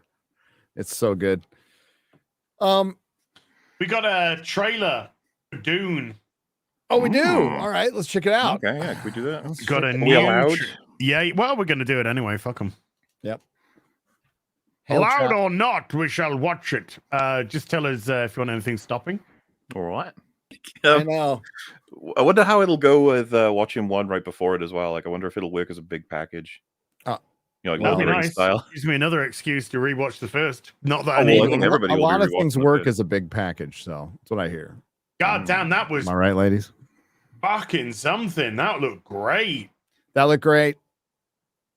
I Let's go hope watch Dune it'll after be this. fantabulous, because I think the first one didn't quite have the impact that it would have been nice to have for something of that production Because quality of that and ending. caliber. I Yeah. loved it. I loved the first one. I liked it. The more I watched it, I liked it a lot. The ending still, like, it's just It's very jarring. yeah. Hi, this is the I end liked of the film. it. Oh, Yeah, because it was weird. We were talking about it on Friday Night Lights, right? Like, was it Shad that was saying, like, you know, you didn't have that problem with Dude? And I was like, no, loads of people had that problem with Dude. Yeah. It ended too quickly. The or ending wasn't as randomly. bad as the Spider-Verse ending. That was a bad ending. That was fucking terrible. oh yeah, I was. My mate would just looked at each other like, "What?" It's a weird thing to have a full story and then be like, we got to find a split point. It's not the easiest thing to Yeah. do, but yeah. Well, I think the biggest issue I had was we don't even know if we're getting a second movie. But now that we know, I'm like, all right, okay. Yeah, I think fine. in retrospect, it'll be Yeah. easier once you get the two of them together. You'll be fine. Yeah, and they should do like a supercut. That would be fucking rad. That'd be fun. You know, remember when we had fun doing this shit?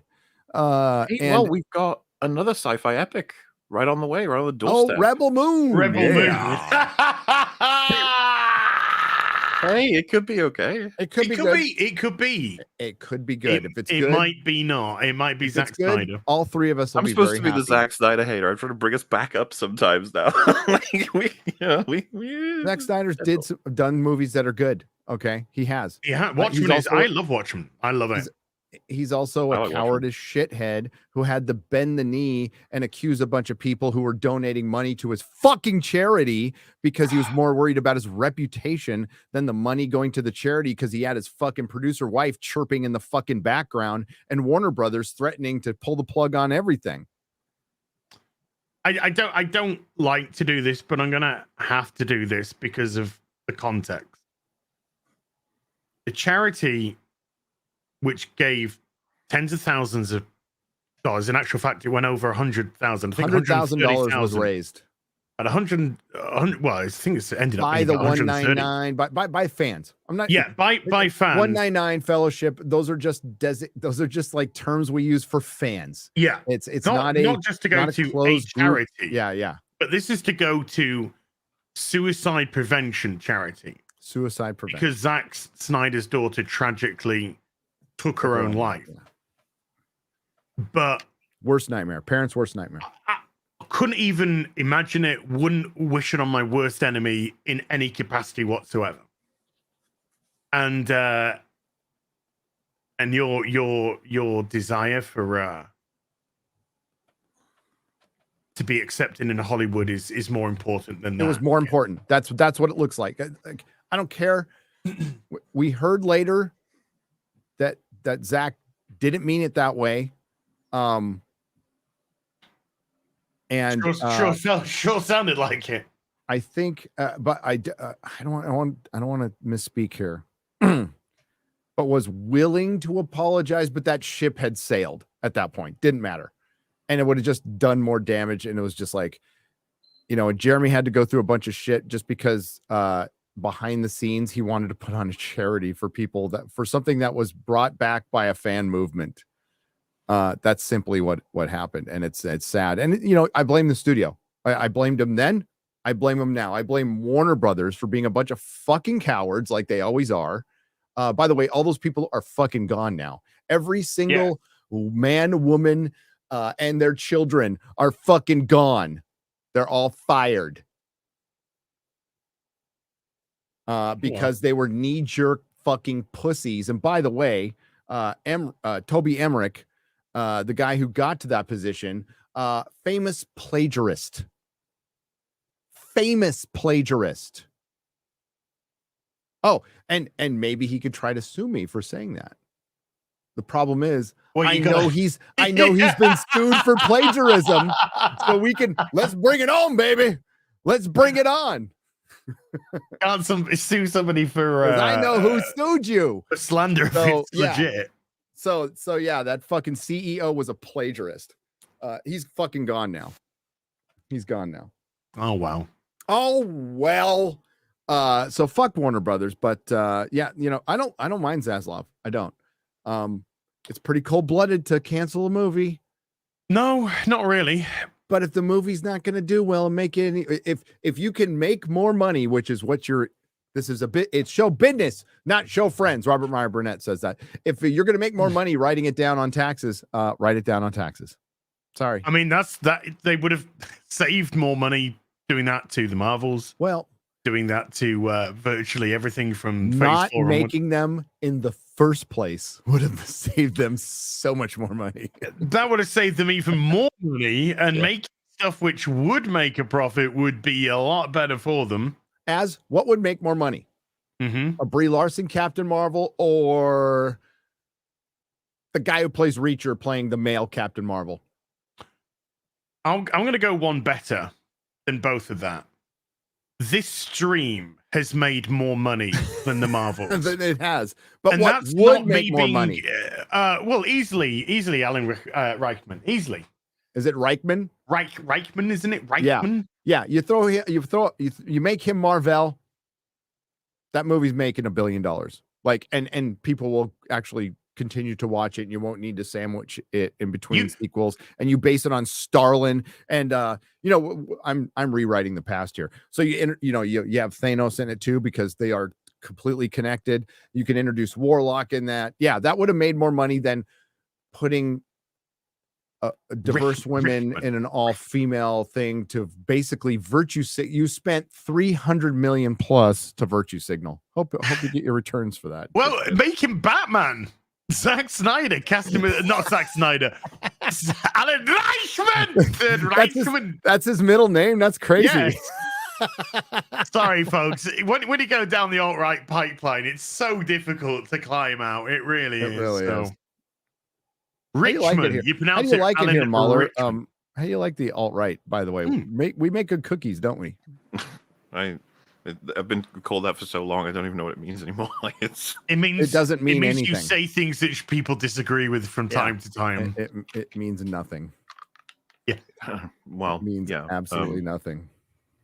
Where I'm at a convention doing a panel, and I'm all, welcome to the alt-right, everybody, and they just laugh. You know, nobody gets upset. Go on, sorry. What do you reckon though, James Gunn? Cast him as Batman. Cast him as Batman? Yeah. Oh, I totally agree. I think he would be a good Superman. He'd be a fantastic Superman. If he dyed his hair. Yeah. That's all. But yeah, cast him as Batman. Dude, Reacher season 2 looks pretty good. So Reacher season 1, very good. Very good. Very enjoyable. It's like Terminal List and Reacher came out kind of around the same time. Yeah. One is way more serious. Yeah. And Reacher's got levity, and it's got some boobs. It's got boobs. It's got some also boobs got in there. That Desert Eagle 50 caliber that blew a hole like this big in a guy. Fucking, that was so good. You just shoot somebody, you can see through the fucking hole. So rad. But yeah, the chicken was hot. Oh yeah, but she's not in this season because that's. I know. It's like I know. Put that police uniform on. Call me. Pretty sure that. And that's just Alan Rickman. Gary, you saw Carnival Row, right? I saw the first couple episodes. I couldn't get through it, dude. I think that girl is in that, and she's one of the main characters, arguably, in Fall of the House of Usher. Funnily enough, yes, she is. She is in Fall of the House of Usher. There you go, Az. Yes, she is. There's some impetus. There's some There's some alt-right pipeline that I'd like to go down. I'd like to lay the alt-right pipe to that.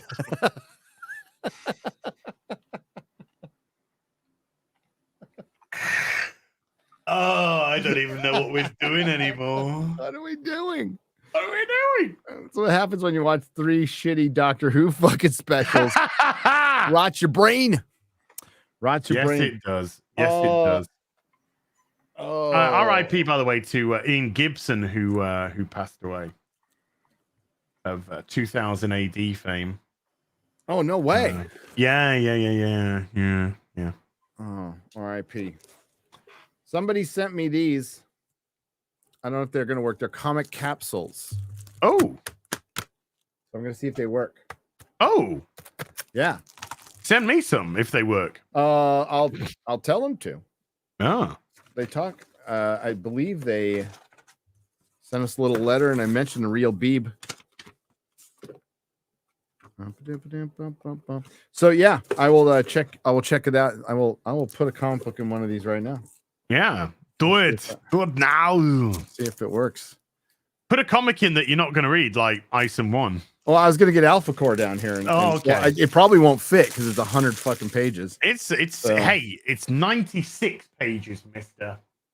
It's 100 pages. I got to figure out how to open this thing. That's why there's instructions. Push. Boy. Put There's both the oil cover thumbs. there. Oh, there we go. All right.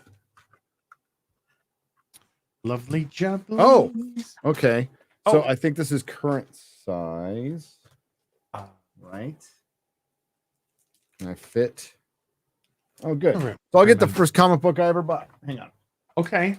Hang on. All right. First comic book I ever bought. Ooh. That arrived. My Berserker Volume 3.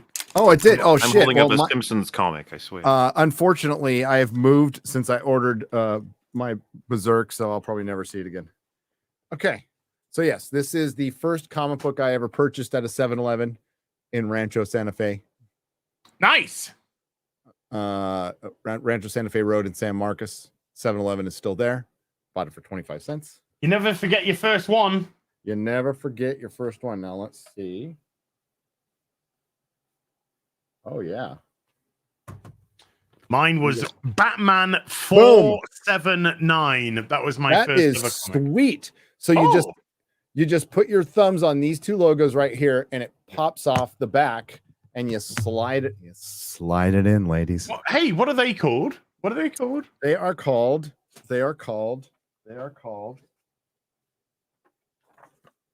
Comic Capsule. Comic Capsule is compatible with self-adhesive label sizes available for purchase. It's called Comic Castle. Comic Capsule.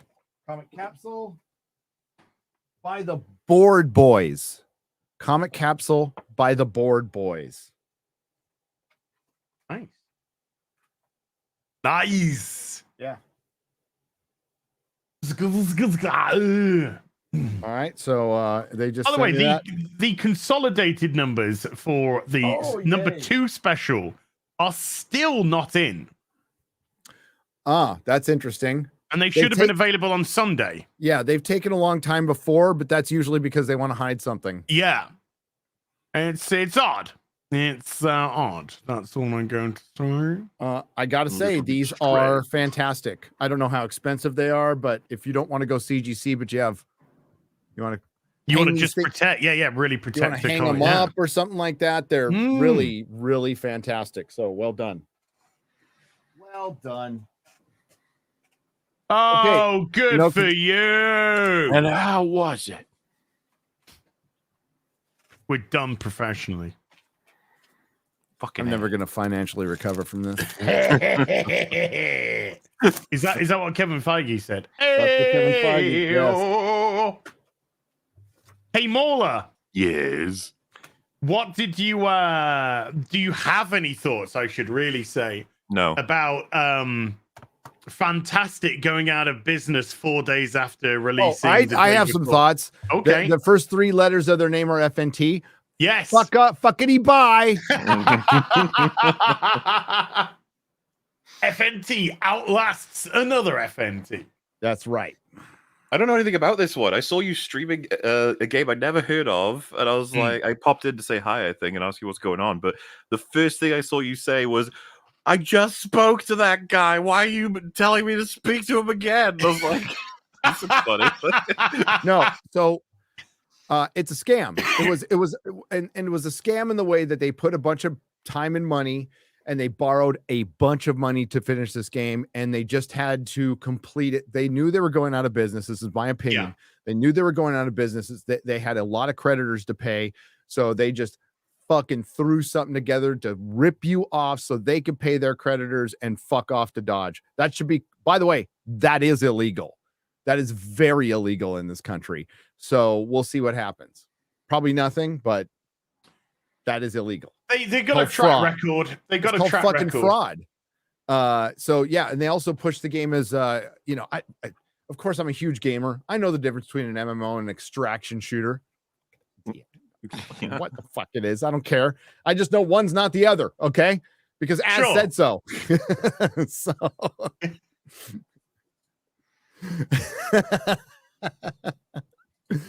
but it's a scam, yeah, and like that's going to happen more and more, especially with it, like you got to watch out for, you know, in independent games, especially.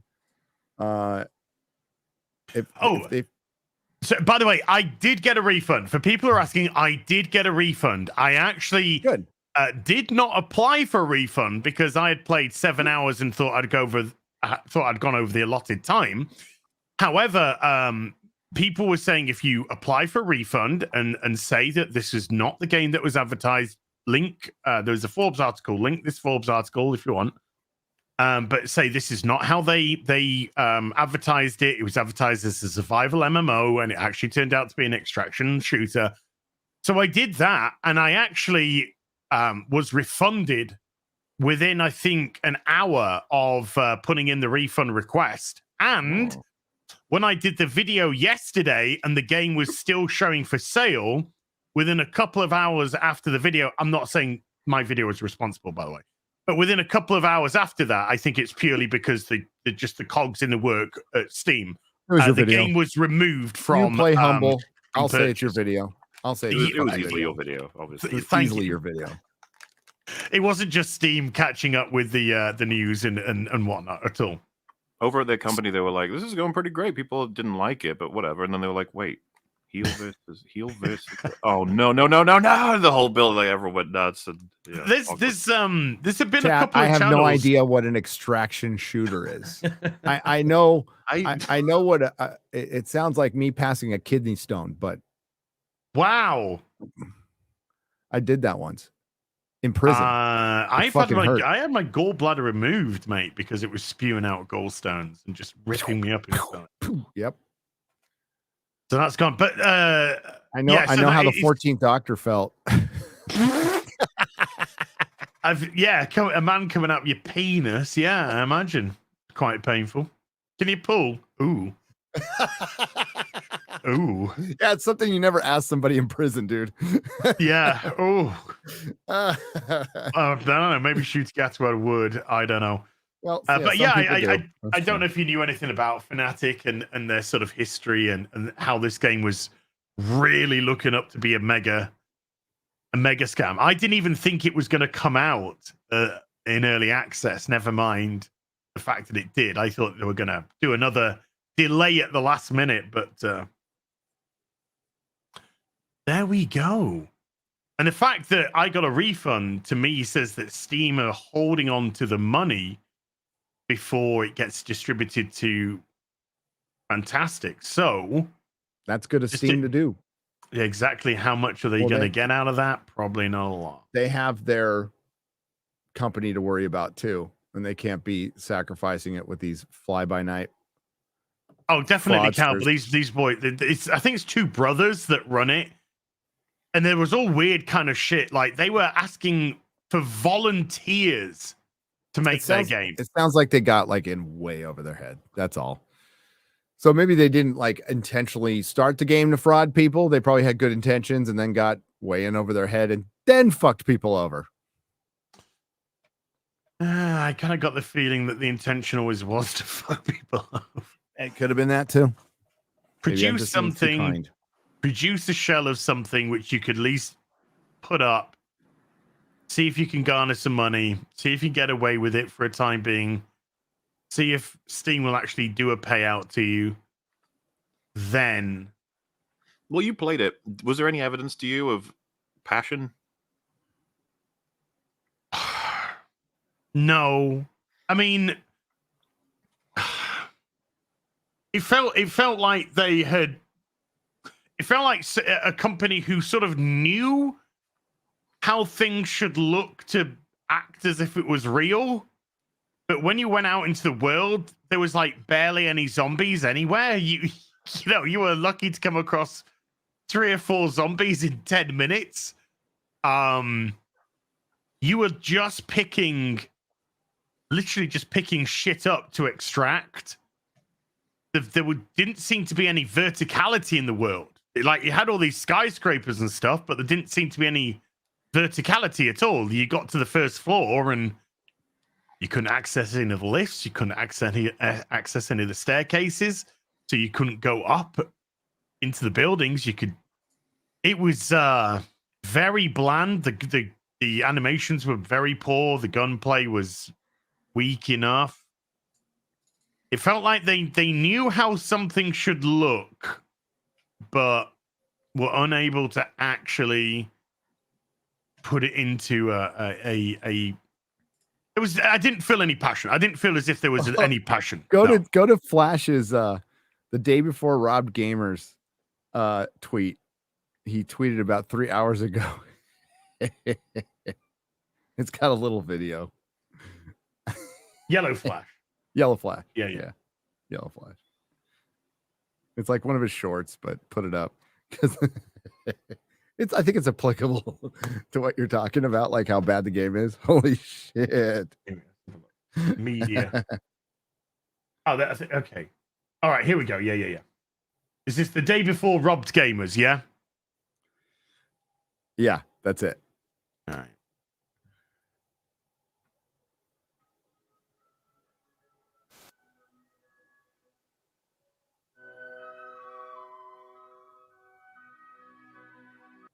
There you go. The developer's fantastic. Shutting It shows some 4 days gameplay. after game's release. Oh yeah, I think I know what's gonna. It shows some gameplay in a second. Yeah. Yeah.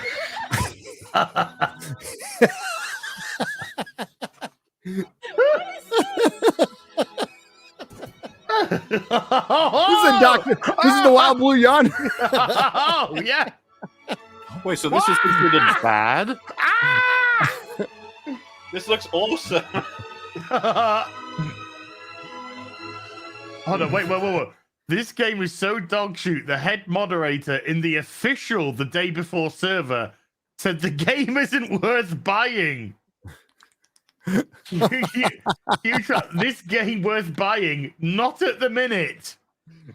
Wow. Not at the moment.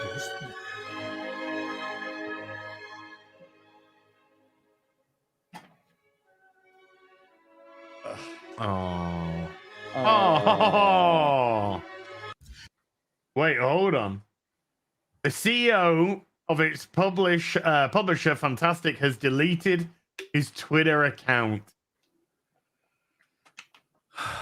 I'm guessing the clip is I want this clown dead.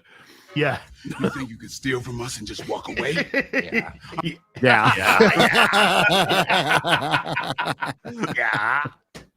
I love that. Wow.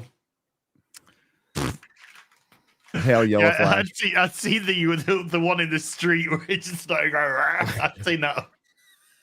It's so funny. Eee. But that's what like the Thing game should be, right? They should do a game Body of the horror. Thing. Yeah, That was body good. horror. There is a video game, The Thing, and it was There actually is? yeah, and it was well received. It was on the Xbox 360. Is it on Steam? I can check for you. Mark the Cyborg found me the Fifth Element game Yeah. because he's such a sweetheart. That one-legged motherfucker. Was he legless at the time? Probably, but I My can't wait to play it. I can't wait to play it. The PC version. I'll play the Thing game. I didn't know there was the Thing game. It's not on Steam. On Oh no, PS2, wait. Oh no, that's the thing. Pinball. No.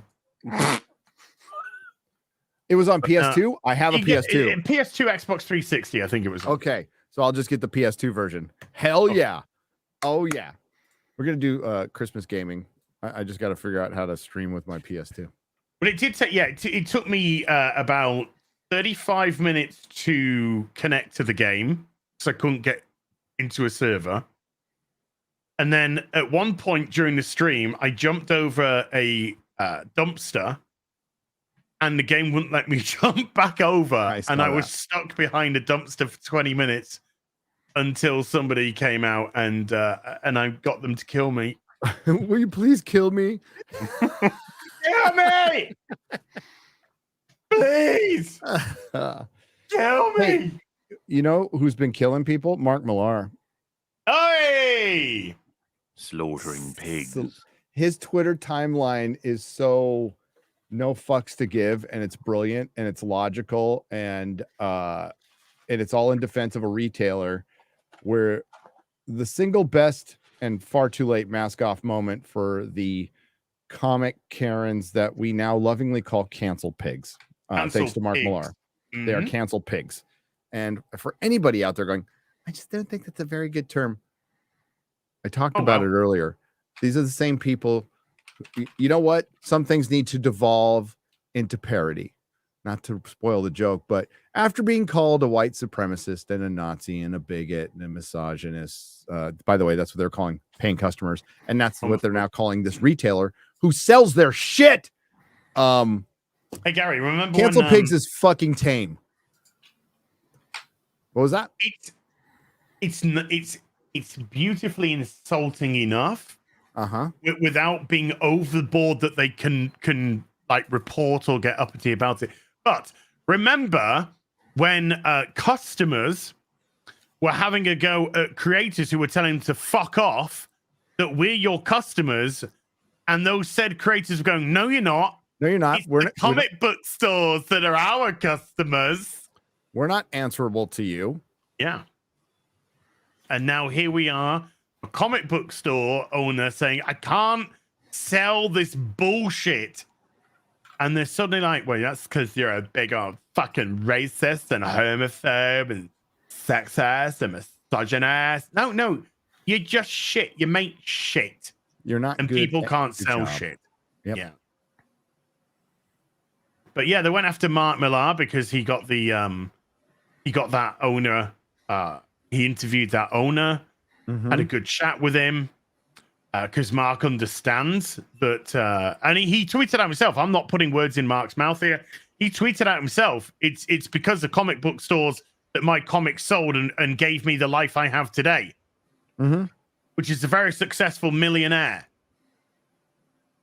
And they didn't like that. They didn't like that the successful comic book writer that's had multiple franchises built up on his work into TV and film, that's made himself a wonderful life, wonderful career out of it. They didn't like the fact that he was giving a voice to the very people who had sold his product. Didn't like that one bit.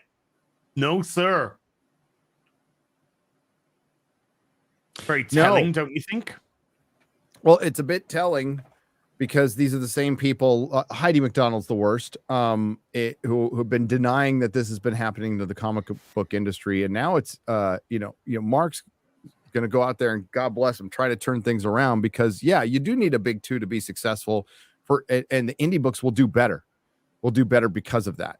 That's what you want. You want something to drive the market. And what drives the market in Hollywood blockbusters. That's what allows them to make their little art films and be experimental. And that's why you want them being healthy and a lot of people going to the movies and having fun and having a good relationship with Hollywood instead of the damaged brand that it is. The precursor for this was the American superhero comic book industry, which was the driver of the market. Batman, Spider-Man. That's what drove the fucking market. And you've destroyed both of them. One's in worse shape than the other. But right now, Spider-Man's selling about 60,000 books. That's pathetic. That's fucking pathetic. And you know what? Batman is not selling much more without a bunch of variants. No. But Heidi McDonald, by the way, please just rest assured knows absolutely fuck all. She knows dick about comic books. Done dick, okay? knows dick. Knows dick about comic books and knows even less about selling them. Penis. Yes. Sure. I mean, yeah, she's definitely a penis. Yeah. Bell end. Yeah. But when you have the goal to say, oh, I agree with Mark, and as much as we need to bring people back, but it's like who the most talented person. Yeah, that's who you bring back. Yeah, that you bring back the most talented people who actually care about comic books. That's got to be the other one. You got to be really talented, you know, like Graham Nolan, really talented guy, really loves comic books. Mark Gonna be on the Millar, show next week. uber talented guy, really loves comic books. Chuck Dixon. Yep. A lot of talented people who give a fuck. A lot of talented people who are not nerds. They give a shit about comic books, and they're most of the ones who fucked off to try to go to Hollywood. My buddy Derek Robertson tweeted the other day. Hang on, I'll find it.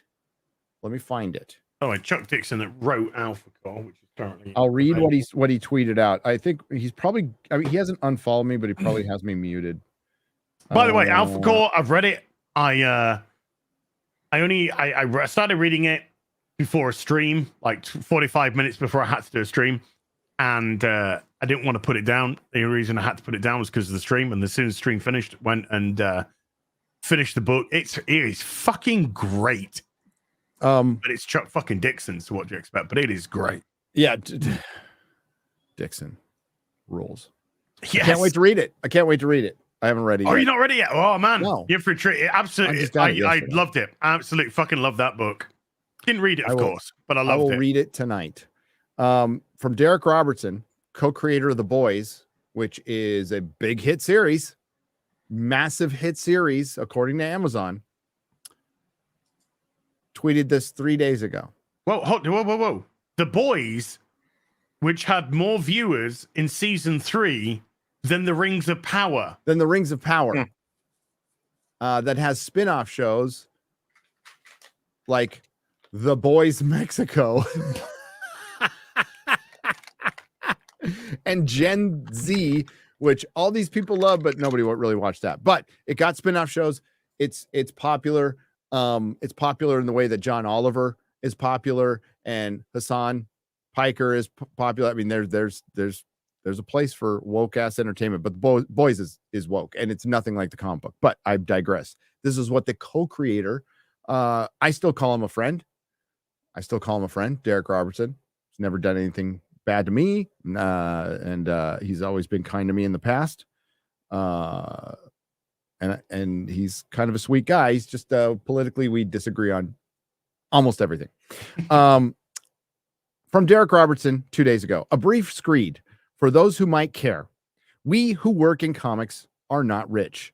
It would be nice, but most of us are living job to job. Yes, even us who have their names on shows and movies based on our work. Find new work. Yeah. Learn a trade. Chasing Hollywood was never going to be your answer. For every Mark Millar, there's a Grant Morrison who's never been able to get off the ground. Probably it's because how he treats people, but that's neither here nor there. And there's 1,000 Mags Visaggio, who did get a TV show, who did get didn't get paid, but did get a TV show. Where the most money is to be made is in good storytelling and consistent work. If you're a really talented person, Chuck Dixon has been writing comics for decades. Oh, did you hear what Max said about Mark Millar? Who? Did you hear Mags. what? Yeah. Mags tried to claim that Mark Millar ripped him off. Mark Millar ripped that dude Mags off, and That is the fucking funniest thing I've ever heard. Was it the Kim and Kim book? Some The one shit. that never got finished and only came out complete in a trade paperback because it was selling. That was Vagrant Queen. That was what the TV show was based on. Vagrant Queen, the distributor it's even worse. Forgot about the 6th book. They put the trade out before the 6th book was going to come out, and they fucking forgot about it, so they had to rush it out. And how many did it sell? Like 240 copies or something. Nothing. It sold under 1,000 copies. We got a Ripper in the chat. Hail Ripper. Originally. Yeah. So Chuck. Yeah, we do. Chuck Dixon, pretty happy guy, by the way. Just writes his ass off, makes a good living, is able to support his family. Graham Nolan's off doing his little thing. It's nice seeing him with his little Thanksgiving pictures with his family, you know, looking like just a normal fucking dude. Mark taking pictures of party. He's had his office, which he said, I think I've inadvertently created Bruce Wayne's office. Darwin Cook's version of Bruce Wayne's inadvertently. office. Okay, Mark. Yeah. Okay. Yeah, it's that's the kind of interaction you like to see. And yeah, you can make a lot of money. You don't have to work for the big two. You just got to be good, and not everybody's good. And for all the people who got hired because of their skin color or because they transitioned or whatever the fuck, reality does suck, but your life isn't over. As said, go to trade school. You can make a ton of money working on cars, being a plumber. You can make a fucking buttload of money doing that, especially now. That stuff pays better than ever. Yeah. And you know what? We need trans representation in plumbing, in sewage. In sewage. Yes. Thank you. Yeah, Thank you. So I think that'd be a good place for you to go, Max. Yeah. I mean, you could GoFundMe or beg to stay at on a friend's couch when you're such a successful person. You're writing a prequel to Rebel Moon. But just 2 weeks ago had to tweet out to beg to stay at a friend's house in LA. Because they're broke. They're broke. They're a BAN. That's what they are. Trade school isn't free. You know what? In a lot of cases, it is. You can get grants. Get a grant. Yeah, it's very cheap. Not a Grant Morrison. That's not an excuse. You know what? Going to university, a complete waste of time. You go to trade school, you'll learn something fucking real, practical, and you'll make tons of money. And it will be unlike your university degree in some shit fuck studies. You will get a job. They will place you and you will get a job because there is a shortage of plumbers and contractors and mechanics out there. That's why, you know what? If YouTube got taken away from me tomorrow, I could go pick what dealership I want to work at to go sell parts and pick my price. I think Morley's got it's nice to have. Mahler has to leave. I rather do, unfortunately. Though I was happy to listen to all that. We're gonna get into the comic stuff now. So I was actually gonna say maybe it's convenient that you guys can just let loose, go after that comic industry. Molly, anything you'd like to plug before you go, then, buddy? No, sir, not really. Except the fact that you guys should all be hype as hell for the 16th, if I can get this done by then, for the Lord of the Rings extended trilogy EFAP movies, which is going to be about 8 hours, it looks like, in total. Getting it done is a nightmare. It's going to have people in it that you're really going to want to probably see. Plenty of jokes, plenty of insight, lots of clips from Lord of the Rings. Really going to be a fun time. Been horrible making it. Not because it's not fun to make, but because I haven't slept. But that's fine. And I've really had fun here today. I'm going to get back to editing it and then probably going to take a break as soon as I complete a certain section and possibly kill things in God of War. I'm not sure. But that sounds fun. It sounds good. It's been fun, gentlemen. Thank you, Molly. Next time. Love you, buddy. Talk to you soon. Goodbye. He needed to leave. He needed to leave, Eric. He didn't want to embarrass us with his with his comic knowledge. Yeah. It's called Mercy. Show you. So what was the first thing that Max did, by the way, when they got the hold on, to quote them, when they were handpicked by Zack Snyder to write the comic? It's called Transurance, by the way. Transurance. 100%. I do love that saying. The person who was begging for money the person who said that they needed a couch to sleep on because got nowhere. They immediately took to social media to brag.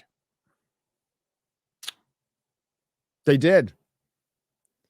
Haters! I was handpicked by Zack Snyder to write this, and I'm gonna get the lowest page rate imaginable, and nobody's gonna buy it. I own the chuds. That's I would say first rule of being a professional creative is you want to be proud of your work when there's success, but also level that with humility and don't brag to own your haters because it makes you look like what you are.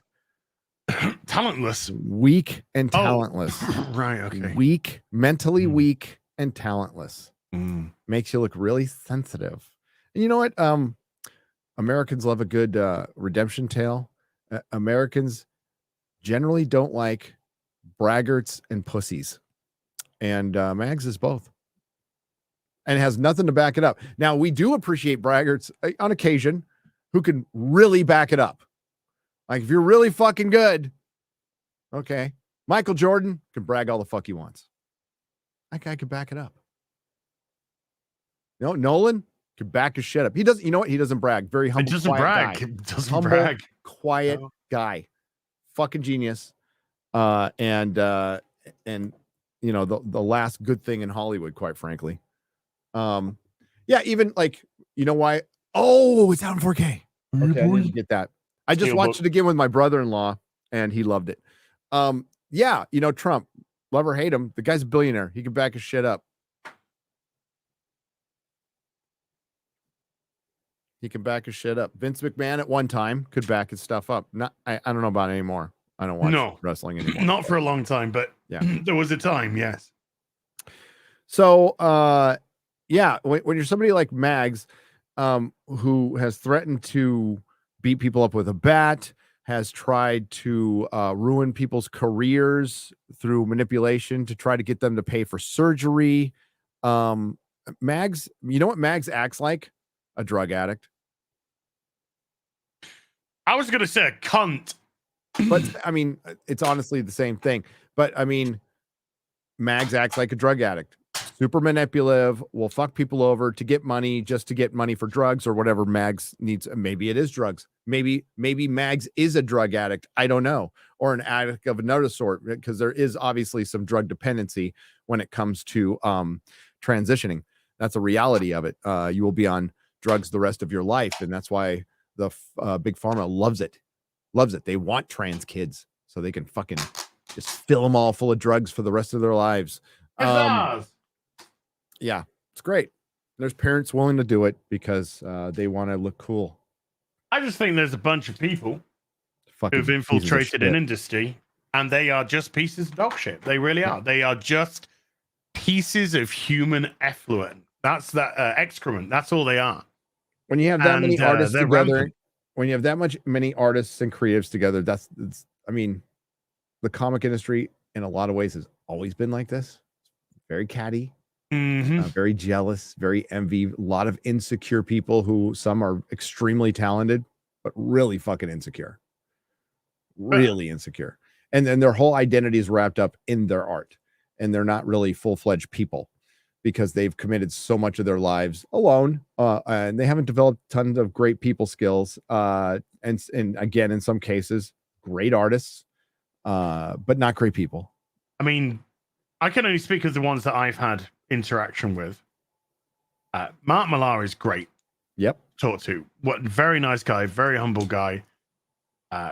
Epic to talk to. Chuck Dixon, wonderful guy to talk to. Again, really sort of humble guy. Fantastic to talk to. Graham Nolan, fucking unreal. Graham and talent. Chuck are both like blue collar Awesome. guys. Yeah, They straight up remind me of people I worked with in the blue collar days, right? Kelly Jones, I mean, oh my God. I mean, he's probably going to hate me for saying this. Kelly Jones, what a fucking sweetie pie. Him and his wife.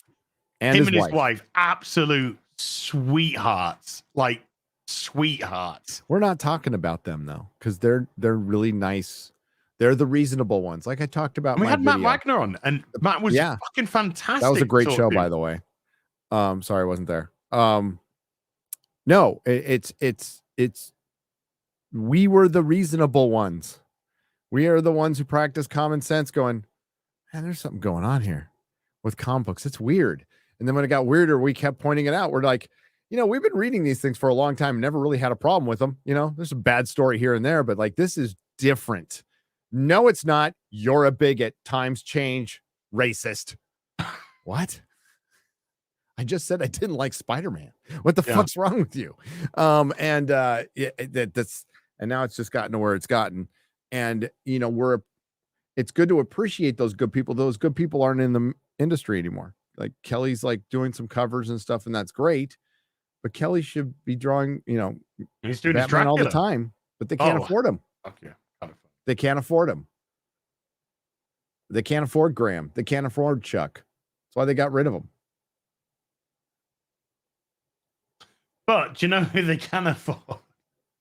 Vita Ayala, Mags Visaggio. Well, when they don't work for anything. Or, how about Daniel Kibblesmith, who was a millionaire, who probably just did it for free. LARPing as a he probably paid them. He probably paid them. Where is Daniel Kibblesmith? What happened to Daniel Kibblesmith? Who the guy who went on a horrible date you for your money show. Yes. And got his wife through that. And then threatened violence against the police. That little noodle arm. Dude, fucking a tough gust of wind would knock you on your ass. I know, dude. You know how he sometimes just like, dude, I'll give you the first fucking punch. Daniel Kibblesmith, I'll give you the first 2,658. Right? I'd probably have to sit down at some point, because I've been standing too long. Yeah, can we take a break? My legs are tired. Oh my! I punched Nazis. Dude, I punched Nazis. You couldn't punch a wet paper fucking bag. Yep. Unbelievable. God bless him. How did his book do, by the way? Oh, it never came out. And by the way, I know like scripts out there, pages out there are done. If somebody could send me a copy, you would be greatly rewarded. Gary at nerdrotic.com. Versus baby greatly rewarded. Because you and I would do a live reading and a review. Dying for that. I like the way that when they were promoting the brother and sister, they made them look like lovers. That was a good one. I got my special ability from internet gas. Well, right? And they put the black man in pink again because they need to effeminize the black man because the petrified black man. Because the progressive racists are scared to death of a masculine black man. That's why. Fucking bigots. It's so funny that they're like, oh God. Oh, dude, that was going to be our opus magnus of content. That was. Instead, it became the Marvels. I don't know. It became all kinds of shit. You see the Babylon Bee headline?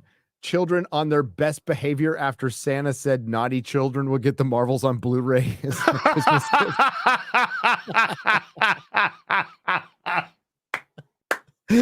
Oh, I did have a little sneaky poo the other day, and I do believe that it went down to $83 per theater.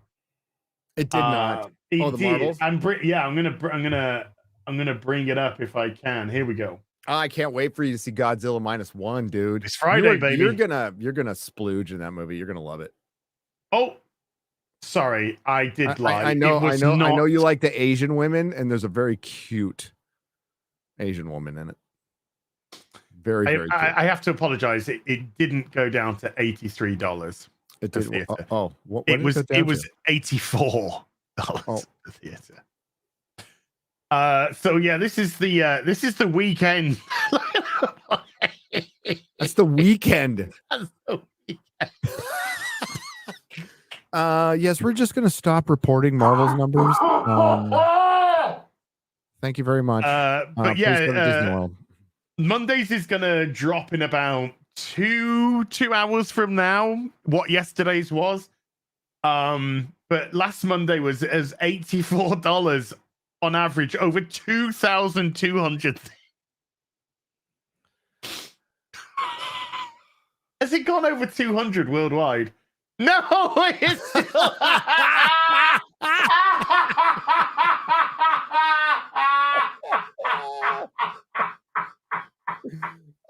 Oh shit! This was a sequel to a $1 billion movie. $1 billion. Billion. A $1 billion movie. 1.1 was it? 1.1. Maybe one even pushing 1.1 billion. Yes. Holy. The Marvels and Aquaman damn near made the same amount of money. Yeah. It lost another 500 theaters down to 1,700 theaters now. Yeah. Are they not changing with the times? I don't think they're changing with the times. I think there's a lot of bigots out there that aren't going to see what they should be seeing, you know. Hey, Gary, I paid my money. I paid my money to see it. I actually bought tickets for this, yes. I paid my money. But apparently, if we do that, which I rarely do, by the way, I usually don't pay money. I usually buy tickets to another movie and I go into the theater and watch it. That's what I usually do. This case, it was a pity buy. I'm like, I feel so sorry for this fucking. I'm gonna pay for these fucking tickets. I was told it helped.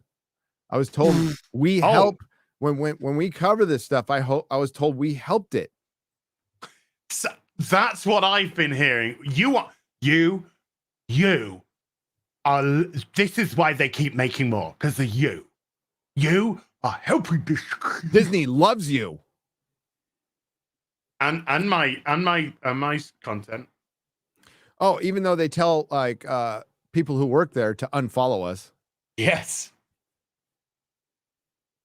To the point where one of them unfollow these accounts, by the way. Where one of them had to apologize to me. Said, I'm really sorry. I had to unfollow you because my new employees said. Oh, and I think he is working there because there was a picture with him with Kevin Feige. Very recently, yes. So well, I feel a bit. I mean, it ain't gonna work. So no. Chris Nolan could work for Marvel right now, and it would be shit. Well, actually, I think that might be one of the only things. If Chris Nolan has his own... No. If he worked under the Marvel method, he wouldn't. Okay, he never would. Yeah. But he wouldn't have full control, and they wouldn't bring in a Nolan. That's why they got rid. Remember, they started out with pretty good directors. Yes, they did. Kenneth Branagh, Joss Whedon, pretty good directors. Jon Favreau. Then Russo brothers, came out of nowhere and did pretty well, right? Did okay. And then it's been kind of shit ever since. Yes, it has. Yes, it really has. Because Kevin got rid of all the people who would tell him no, or that's dumb. And as you've stressed yourself, they have started to cast directors.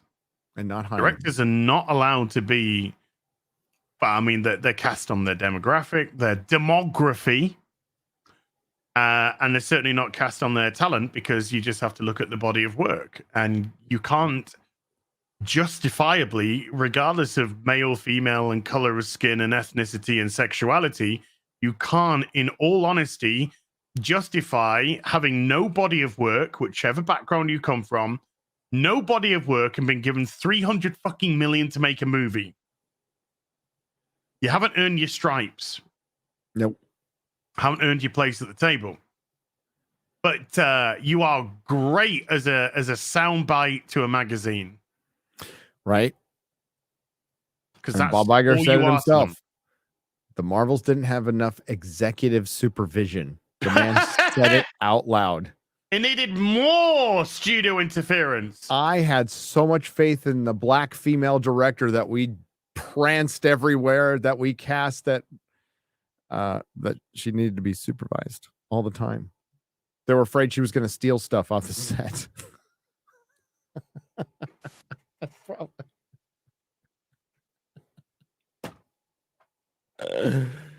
Oh, the bigotry of low expectations. But it was great that Nia DaCosta Coffee came out and just called everyone racist and sexist and violent and virulent. If she hadn't have done that, people probably would have been on her side. Okay, if she would have shut her fucking mouth, people would have gone, yeah, I'd have left this movie 2/3 of the way through too. Oh well. Oh well. She went out there and played the game and lost. Yeah. Fucked off, made him another movie.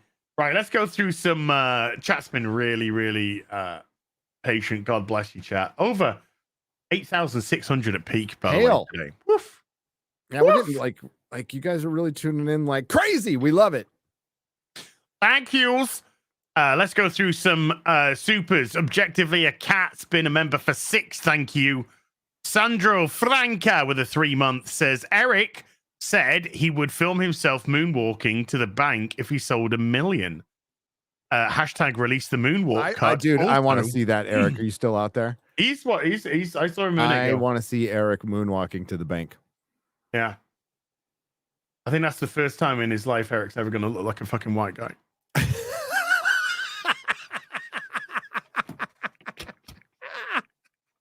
Eric's out there. I can fucking moonwalk. What are you talking about? You fucking talking about fucking moonwalk. Fucking crackhead.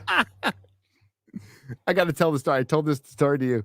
Eric sent me a nice email, right, for me to look at something, and it was really nice. It was really kind, and I'm like, dude, thanks. Can I borrow some money? Yeah.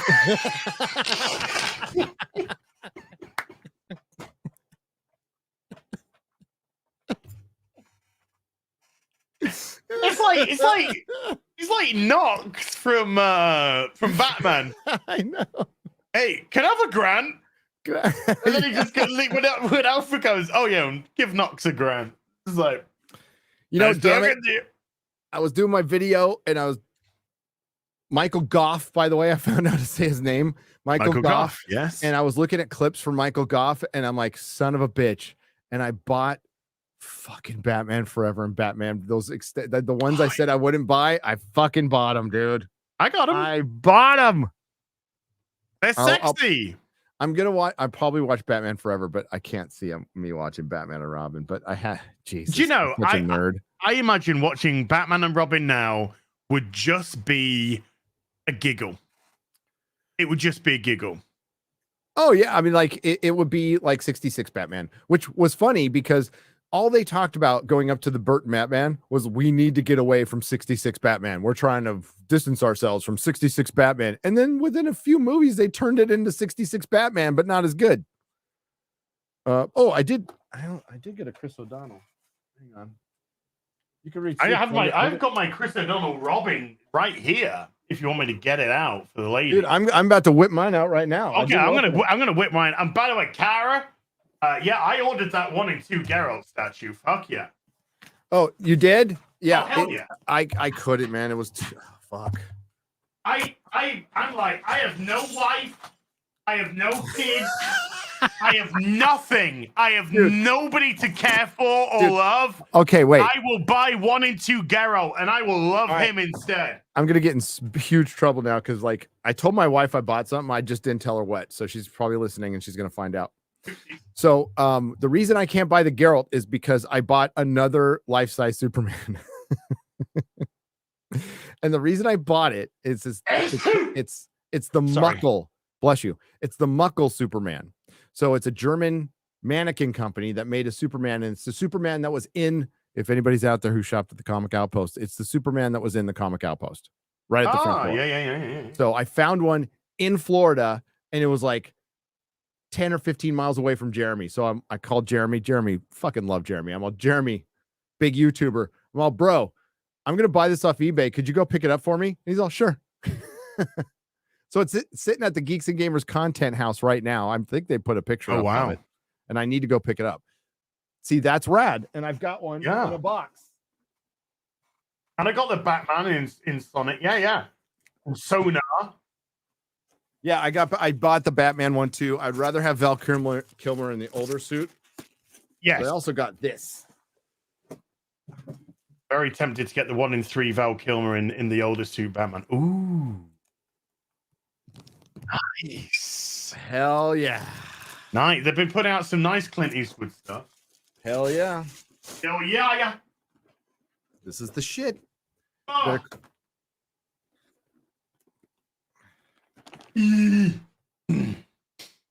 Chiboy. Nice. Hell yeah. He's gonna go right next to Sly, right next to Rambo and Mad Max. Monica Rambo. Monica Rambo. Oh, dude, I did tell you I got the Marvels posters. So I got 3 of them. I got 3 of them, and I'm gonna hand draw. Yeah, hand draw with a Sharpie the ass, and then I'm gonna give a couple of them away, and keep one and frame it and put it in here because last month was great. Thanks, everybody. It was the second best month of Nerdrotic. I saw some guy go, wow. Nerdrotic. There was like 3 empty chairs at our fucking panel, and somebody's like, that's it for the grift. And I'm like, bro, I just have a best month ever, or second best month ever. Good month. The Mojo Dojo Casa de Az Fund will be happy in December. I'm not feeding my kids fun. Paying like for mom. I'm feeding my kids. My fucking toy kids. Yeah, you are. Well, you guys help take care of my sick old mother, so I really appreciate it. Love you guys. I've got a crack habit. The Twinkie kid with a $2. You should really go to meth because, like, honestly, if you want a habit that's close to crack, meth lasts a little bit longer. So, you know, it'll kill you faster. You are the expert guy. Well, yeah. I mean, like, the more you know. No, crack is just straight to the Jones. Like meth, I never smoked it much, to be honest with you. Like maybe twice. Meth Gary. I never shot it up. Never ever shot it up. I just snorted it. Oh. Yeah, I snorted it. I have a vampiric nostril. My nose is so see, it's fucked up now. It's so fucked up that I can only really breathe through one nostril. So holy shit. Well, yeah, dude, my tear duct collapsed. I had snorted so much meth, my tear duct collapsed and it stopped working, and I almost lost an eye because of it when I was 27. So they had to break my face open. This is before angioplasty, which they eventually had to do, but the first surgery was literally cracking open my nose, opening up a scar, getting in here and drilling a new fucking tear duct for me. And it didn't work. Drugs, man. And then you just like, I don't cry, bitch. No. And then they did the angioplasty, which took 30 seconds and it worked. Oh, there you go. Yeah. Twinkie Kid $2 Az didn't die, but will he generate? Boo. Scott McKenzie's been a member for 15. Thank you, Scott. Raylo Normie's been a member for 3 months. Thank you, Raylo Normie. Taylor Ramirez with a $2 more. You need to be part of more podcasts. He's in all the podcasts. Desiros9 with a $2. Does AIAS also like boobs on men? I do not compute what you just fuck off. Ken Reichard with a $2. Doctor Who has a split personality. Very much so. All crap, sadly. Yep. Mr. Luca with a £2. A. Jones back on X. Alex Jones is back on X. So's InfoWars. Both of them have been restored. Jay Wan with a £2. As Gary and Muller are my fave by Gen Doctors. Did you see Count Dankula on Piers Morgan? I saw the picture of him looking like he just got out of bed. Yes. Well, Yeah. he just had he's got a baby at home and stuff. But, yeah, big time, yeah. Yeah, Count Dankula on Piers Morgan. That was fucking rad. I was like, yes. And Piers Morgan was a shithead, but Dank did really good. He was asked point blank, should Alex be back? Does he have a right to say what he does? And I completely agree, by the way. Yes. Yes. Yeah. You have a right to sound as crazy as you fucking want. You have a right to sound as racist or bigoted or nuts or whatever the fuck you want to sound like. That's what free speech is. Freedom is dangerous. Freedom is dangerous. I said it in a previous podcast. I know full well I live in a country where I could get shot. I could also get hit by a car, die in a plane crash, have a meteor drop on me, get killed by a fucking tornado, get killed by a rattlesnake, get stabbed by a maniac. I know that. I wouldn't trade it for anything. It's freedom. A lot of people died for this, for what we have. A lot of people died for what we have. More Bothans. Well, more than Bothans. It's worth preserving, and it's worth the risk. You want to go be safe? You want to go be safe? Go move to China. They'll weld you in a fucking building. And then drop it on your head. Ministry of Wrong Think with a $20. Let me get this right. RTD made Donna's daughter biologically non-binary, totally not contradiction, and took away Gatwa's the first ever gay Doctor Who status because Tennant's doctor was gay. Was gay. No, Jodie's doctor was gay. Her and Az practically scissored towards the end. I know you forgot. Remember when they landed on the bed? Oh. They were gay. So they weren't the first gay one. It's been pretty gay. It's been really fucking gay since like ultra gay since Billy. Since 10. When they brought out the puppet, I was doing my watch and I'm like, oh, babe, it's so funny if the puppet goes, I'm a lesbian. Yes. I like the ladies. I like the ladies and I like the popping clams. I keep telling everybody I like the ladies. Every time I come across like them. the bush.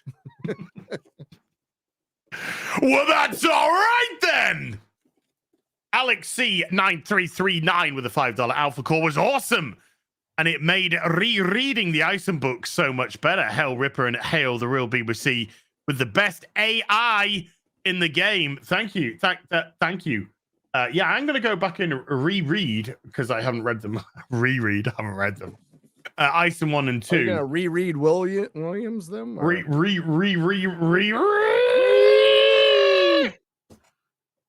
Job Nolly with a $5 says Russell T. Davros is the destroyer of law and he detonated a reality bomb on the 60th anniversary. Ayo! No, he detonated a lack of reality bomb. AKA Donna's daughter. Buff Geek with a $5. Triggly Poof is the original council pig. She embodied everything about them. Look her up if you're unfamiliar as. Do you know? I had no idea who they are. You know Trigglypuff. She's the one who goes, her arms are all... yeah. The bingo wings. Yeah. Bingo. Yeah, fucking hell, yeah. Truck Driving Gamer has been a member for 10. Hail, gentlemen. Only watched Doctor Who when Tom Baker was the Doctor. But I feel for you all. Sad to see its demise due to scummy people. All the best. Yeah, the complete lack of self-awareness from Russell T. Davis making the toy maker make everybody in the world right. And the Doctor was talking about, oh, you think you're also right and this and that. It's like, Russell, you're the one who's literally preaching to people about what they should be accepting as reality. And you're the person who went onto social media when people questioned your decision with Davros and just told them to fuck off. Mr. Righteous, Mr. Right. Ooh, I need to do this. Oh, Graham Nolan is just getting onto the head sketches for his latest campaign, so I just need to tell him exactly what I want from my head sketch. Yeah, boy. Yanker with a $5 says channels with access and crazy editing intimidate me and make me want to quit. Advice? More, I'm excited for Star Grift. You all deserve so much. What? Okay. Channels with access and crazy editing intimidate me and make me want to quit. Advice? Don't let them intimidate you. Yeah, is he a okay? Are you a content creator? Are you making YouTube? Don't be worried about what other people are doing. Okay. Be worried about what you're doing. Very first rule of YouTube. Okay, well, the first 2 rules of YouTube. Compete against yourself. Do not give a shit what other people do.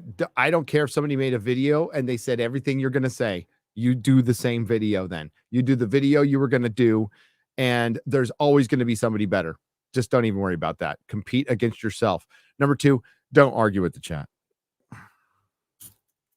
Apart from For the when most they're wrong. part. Yeah. Which is all the time. I disagree. You sucker! John Ellis Bush with a 2. Hey, that looks awesome. With a £2. As for RTD, don't you think he looks tired? Well, actually, John, he really does. He does. He really, really does, actually. He really, really does. There's an image of him recently, and he is looking like he hasn't slept in years, never mind days. But good reference, buddy. Yep. Piston with a €6 says, Gary said the new Sonic screwdriver looked like a butt plug, but it looks like a child's toy that makes random noises to entertain a 1-year-old. It's shaped like a butt plug, though. Yeah, from one side it's flat, but if you turn it on its side, it looks like a fucking butt plug. It does. But yeah, it looks like a fucking bad TV remote. You know? Scuba Dude with a $10 says, is it possible that this is the real Az and that the Az that died was the AI Az, kind of like what happened in Doctor Who episode The Impossible Astronaut and Day of the Moon? I could not possibly comment. Co-op has become a member. Thank you, Co-op. Irish Not Sane has been a member for 19 months. Thank you, Big Rog. With no doubt a thumbs up Suka sticker for 2 Canadian. Thank you, Big Rog. XPM with a $20. I thank you for listening this long. A nerd-erotic memoir. Hey, Gary, throwing my hat in the ring for book titles. Also, I saw Lord of the Rings as a youngin'. It blew my mind, devoured the books, and still adore it. Can't wait for the vid. Shadow, yes. That'll be fun. Yeah. Shadow 77 has been a member for 32 months. Thank you. Thank you all. Desiros 9 with the $5. Can we say that David Tennant's Doctor Who was cured of his gayness since it literally left his body? No, he was cured of his whiteness. Yes.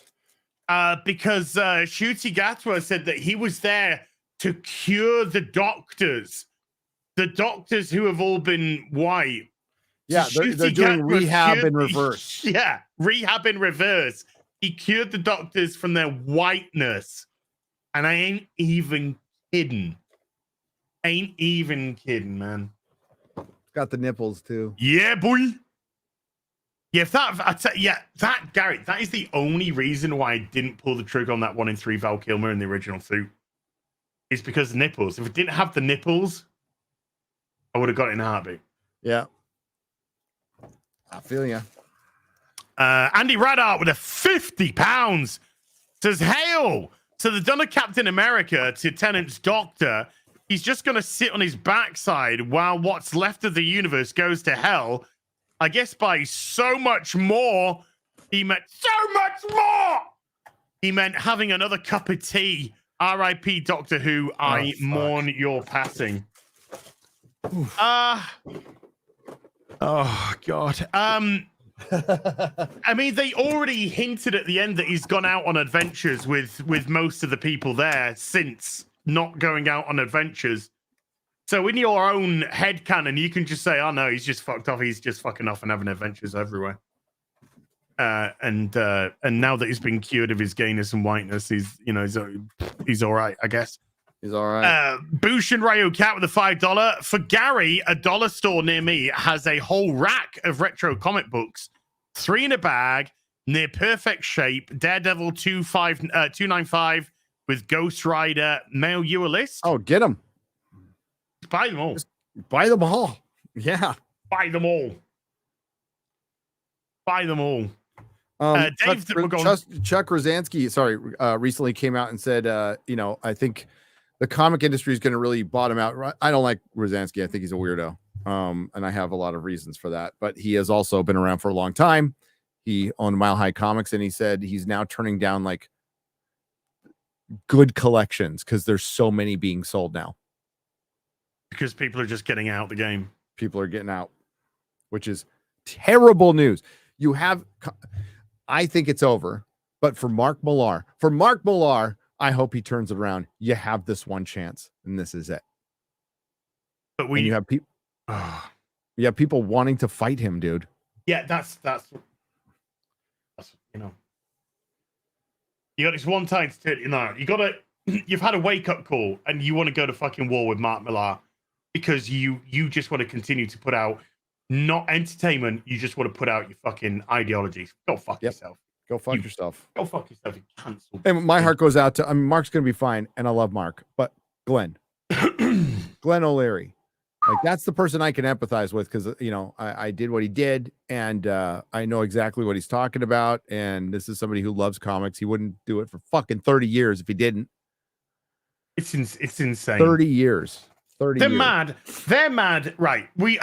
Folks, we all know this. I'm not telling you something you don't know. They're mad because he's right. He's fucking right. That's why they're mad. Yep. They're mad because they know they're pumping out ideological shite which nobody wants to buy. They're mad because they know that they've driven away the audience, and they're mad because the majority of the people who are now there are in it just for themselves. They don't care about the franchise, the characters, the lore, the history, anything. It's self-serving. So they're mad because he's right. That's what they're mad about. And they're even more mad at Mark because Mark's got there on fucking merit. Don't like that. Dave the Rave for the £20. Are we all feeling bi-generational? Am I the only one who thinks that they just did that retardation so RTD can just bring David Tennant back when it all goes pear-shaped with Shooty, the kilt Gatwas run? It's always out there. It's always out there, David, yeah. He'll come back. He'll come back at the end of the season. That's my guess. You reckon? Yep. Or at the end of the run. You notice no Captain Jack. No, he's cancelled now, isn't he? That's bullshit.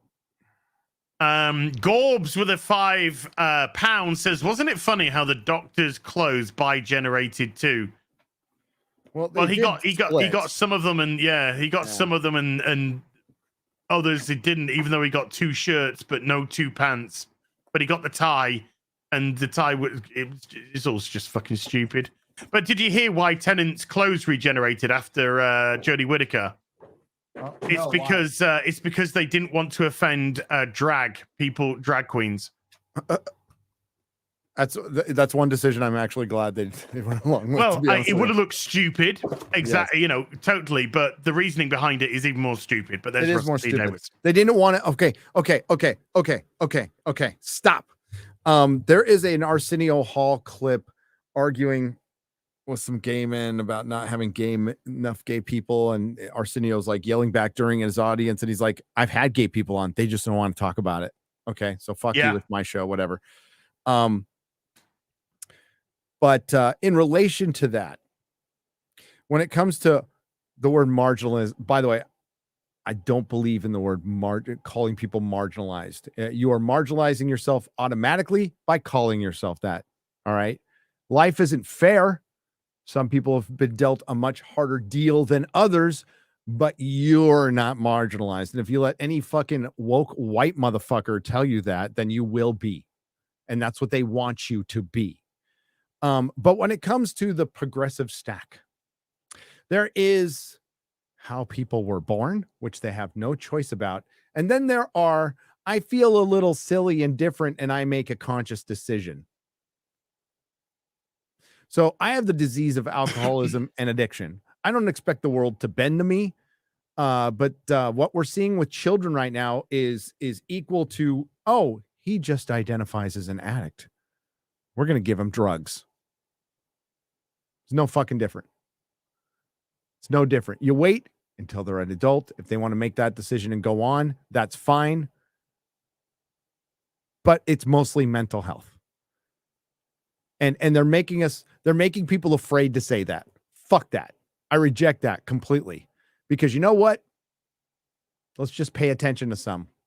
Whoever this actor is playing New Rose as, let's see how things are in 20 years. If they're alive. Yeah. And I say that due to the self-deletion rate.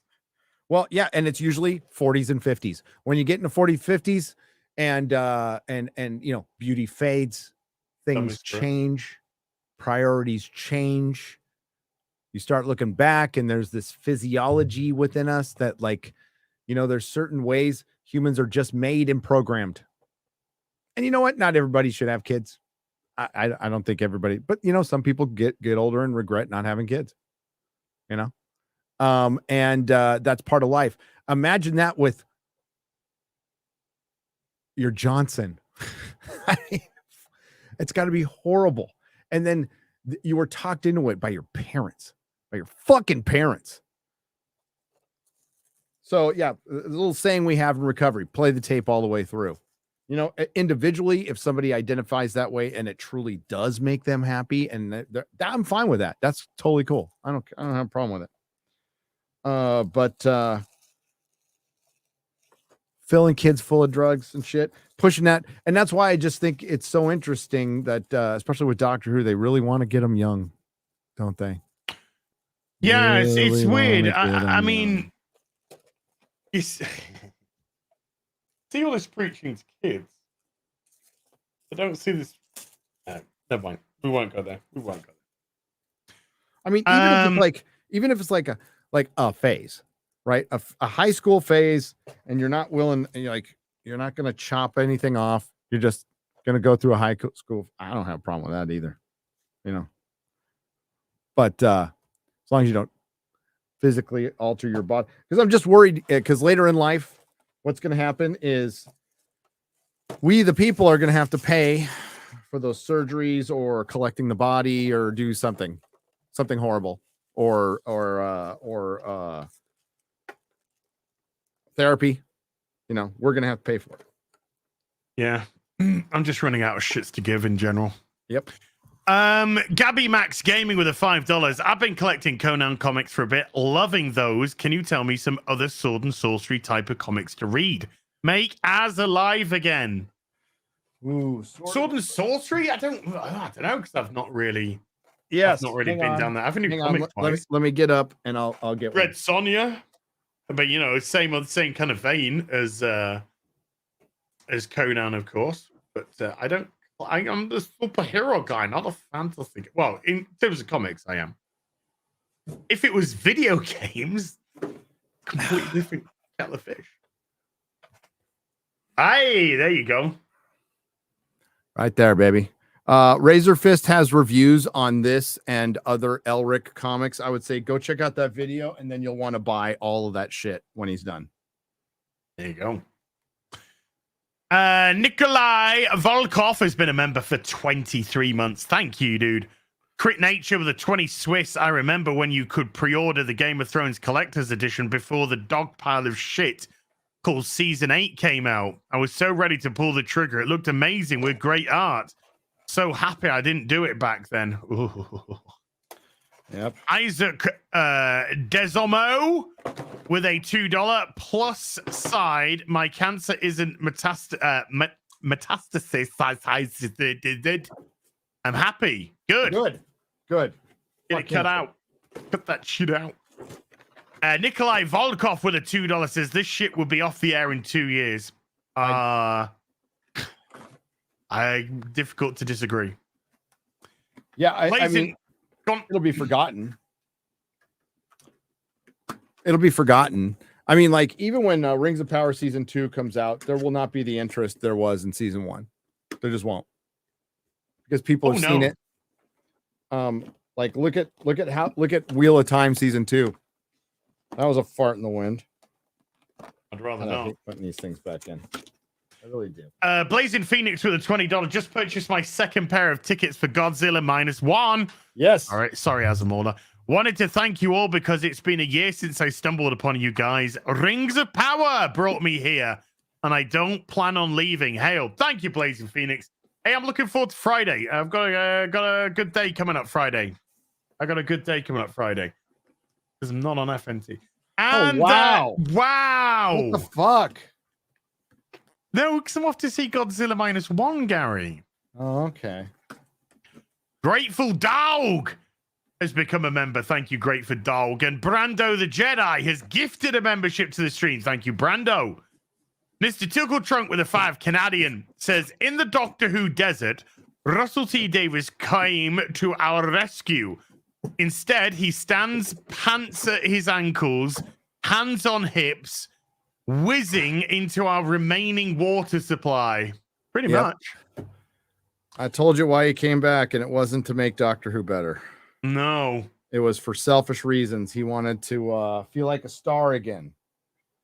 And be on all the chat shows and just be the bee's knees and the talk of the town, and just completely forgot to make good Doctor, or didn't care enough to do it. I don't think he cared. I think it was more about what he wanted to see in it as opposed to what he very disappointing. People Now wanted to see in it. He's just another activist. Yep. Time a dozen. Michael King with a $5. I sent Gary a pre-Whittaker Doctor Who coloring book that represents Doctor Who better than the 60th box set. Rupert Patterson with a £5. Whatever you want to be true is true.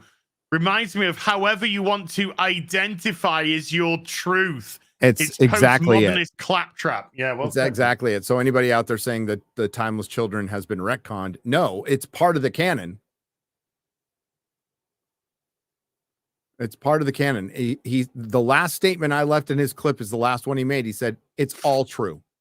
It's all true, yes. That's not retconning the Timeless Children. That's making it true, along with other stuff. No, thanks. That's pretty cool, dude.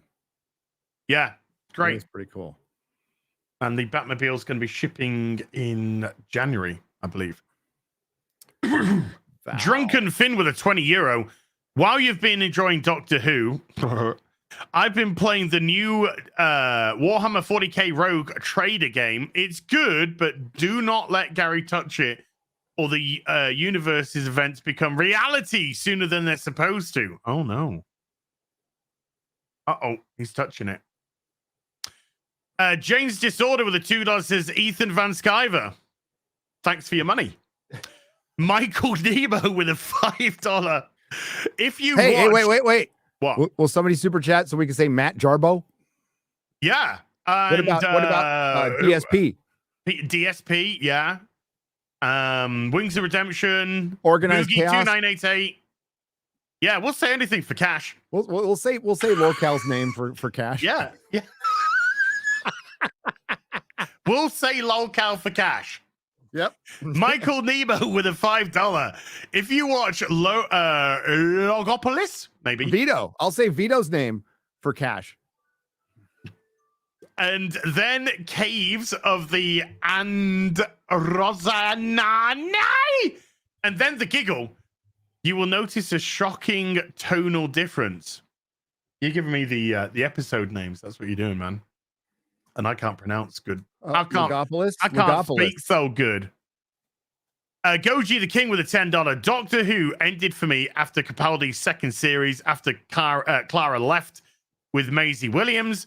The last one with Bill was when it really went off the rails, which is annoying because there's actually some really good Doctor Master stuff in that season. It's just unfortunately got Bill Potts in it, who likes to tell everyone she's a lesbian every episode. And Bill is a complete, as you would say, Gary, fart in the wind companion. Who the fuck remembers her? Nobody. Yeah, her action figure only came in a 3-pack, and that's when they were just repainting stuff. Flatliners and Mummy on the Orient Express are the two best Capaldi episodes. Mummy on the Period. Orient. Deep Breath. Deep Breath is good. Is third. staggering good. Third. Dark Water's really, really good. But the Jamie Matheson, 2 written ones by Jamie Matheson. Fucking. That is Doctor Who. All Zord with a $10 says, saw the Aquaman trailer during Godzilla. My normie friend leaned over and said, I don't know shit about comic books, but I was under the impression Aquaman was lame. Good luck, WB. Time Heist? No. Time Heist is okay. Time Heist is fine. It's fine. Fine. It's nothing special. No. Michael Nemo with a $5 says, when the toy maker infiltrated unit, it seriously felt the same Heaven Sent. to me as Heaven Sent's incredible. Yeah. As the opening of the Graham Norton show. I just like I like the juxtaposition of the song, the dancing, and the death. I just thought that's very Doctor Who-esque. The toy maker when he infiltrated unit with the Spice Girls bit. It was all it felt like. I'm like, they're repeating the master thing. That's all they're doing. I get that. I'm not against it, but it just made me want to go back, and I'm thankfully Tenet coming back. It's going to hurt his legacy. It is. It does. It's going to hurt his legacy. Well, it has hurt his legacy.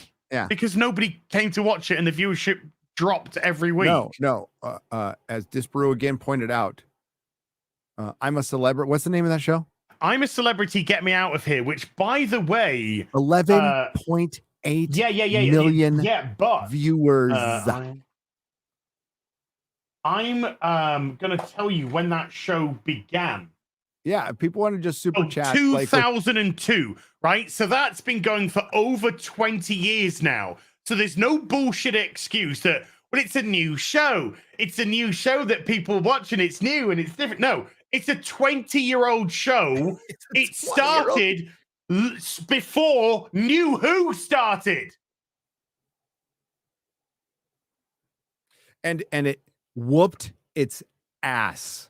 And it cost a fraction. And it's got Nigel Farage, by the way. Hell no, Nigel. Yeah. I like Nigel. What did somebody say in that? Yeah, Chris Chan. If you super chat, Az will say Chris Chan. Just all the local names you can think of. Just I'll say them all. Fine. It's fine. Pay me. Yeah. I just want cash dollar money. That's all. Cash dollar money. I'll say most things. Most. Hassan Pike. I'll say Hassan Piker for two. Got you to say it. Ethan Klein. For money, Gary. For money. Ethan Ralph. You're giving it all for free. Hey, yeah, I'll even say drunk 3PO for money. Oh! And that's really fucking scraping the bottom of the barrel now. I know Jay's watching, probably. Oh, he is. Ariska, the Dapper Goose, with a membership performance, says, Hail BBC. Seems to me that releasing all that past baggage would mean a loss of compassion, empathy about your past bad decisions. It's getting rid of everything. It's getting rid of all characterization.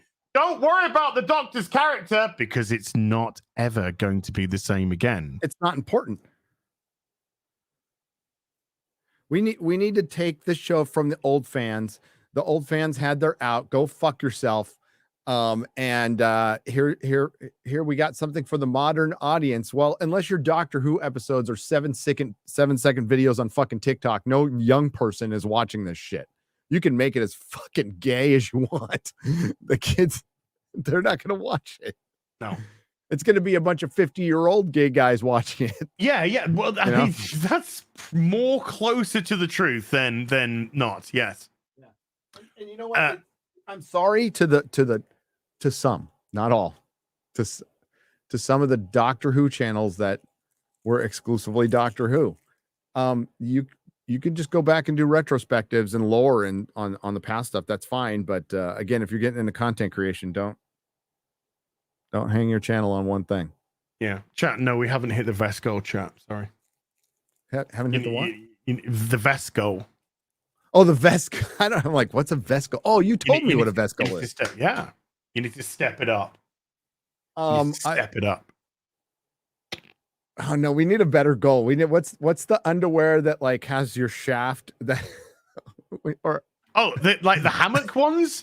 Yeah. You can like rest it in a hammock like goal. Yeah. Or a jock strap goal. Banana hammock. Banana hammock goal. There you go. We need a banana hammock goal. Whitey goal. Fucking hell. Jesus Christ. We're turning this into Twitch. We are. Nicholas Krause. We can distribute our own alt-right tidy whiteys. Alt-white. Alt-white. They come in cream. Alt-white. Tidy whiteys.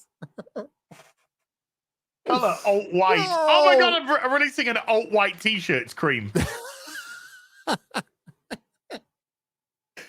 What color does it come in? Black, obviously, and alt-white. And alt-white. I'm gonna do that on Pride Month. That's gonna be my Pride thing. Dude, we should do Black History Month in February. Hey Ray. We should. Oh. New t-shirts coming out. One in Dude, black, especially in 2024. It's going to be white. such a crazy year anyway. Let's just play into the parody. Let's have fun. Laugh at it. Just laugh at it. Laugh at it all. Nicholas Krause with a $10. It looked like Yoda fucked an entire cave of bats. Oh. Chris Nicholson with a $5. So the new Sonic screwdriver looks like a I just put that image in my head, dude. Somebody AI Sonar will not help you now. Hey Shad, make me a picture of Yoda fucking a cave full of bats. Chris Nicholson with a $5. The new Sonic screwdriver looks like a McDonald's toy released to advertise the new Spy Kids movie. Ew. So you quite liked it then? The new Sonic screwdriver, it's terrible. Screwdriver. I almost bought the new Tenet one at the con, and I'm like, it's nice. I'm gonna wait. It's a nice looking Sonic. It is, but fuck that. I'm not gonna buy anything from the show. But it's a nice looking Sonic. Yeah, At least it looks like a fucking Sonic. The last one I bought is Capaldi's new one. I'm looking at. I've got a rack. Capaldi's new one's a good one. I do want the metal version of that. I have like 20 Sonics, 20 different Sonics. Mm. I fucking love the Sonic screwdriver. I do. Yeah, I like Capaldi's second one when they moved him away from 11s the blue one. It looked really cool. That's a really good looking Sonic. You know what, Matt Smith's grew on me. I like the flicking of the flicking. Yeah, but that's very Matt Smith was great with inflections and just little looks and movement. Matt Smith, great actor, wonderful actor. I think as time goes on, his run will get more respect, especially now. But great actor, great doctor, Matt Smith. And quite frankly, I would say was as popular as Tenet for a while here in the States. I was just always amazed at how such a young actor could portray such an old character. It was so well done. And it just really emphasized that the external appearance is just that. It's just the face which is given, but inside he portrayed a very old Time Lord so well indeed. You know, they got trapped and they're like, this story is so old, it's so tired. I reject that completely. I think if you got the right person to play right man to play the doctor with a little masculinity in it, because the doctor that's what it's missing right now. That's what's been missing is masculinity. It's been missing masculinity. So if you put the right guy in and just tell Doctor Who episodes, he fights the master once in a while, you throw in the Daleks, it would be fine. It would be fine. I'm not saying it would be up to 10 million, but it'd be 6 or 7 if you played it straight, if you just made Doctor Who. but they can't. The BBC, No. the BBC and Disney have restraints now, creative restraints. Peter Dinklage would have been a better fucking doctor than Ncuti Gatwa, but he's American. So a doctor can't be American. As an American, I would fucking hate that. I would go for an Australian over an American. Oh, I mean, I thought you were going to go almost English. over a tiny black Ugandan man. I think it's is it Ugandan or is it Rwandan? Rwanda. It's got Ann in it. Rwanda. Yeah, there you go. Well, it was previously colonized, and there's probably been a civil war in the last 5 years. So. How about not remotely British? How about that? Not remote. Hey, we got a Rwandan proverb in the Sonic Screwdriver, though. Sure. EO with a £5 says the Sonic Screwdriver looks He's like Wakandan. Sorry, Wakandan.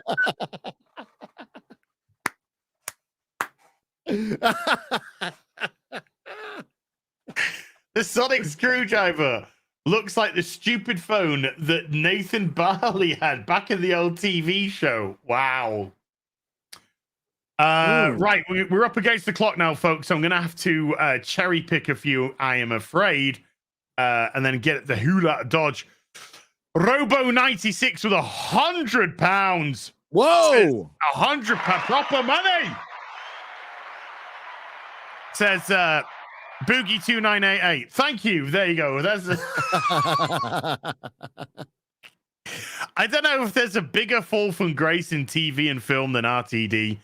To see how far he's fallen, compare the difference in quality of recent episodes to the one-on-one scenes between the Doctor and Wilf in End of Time.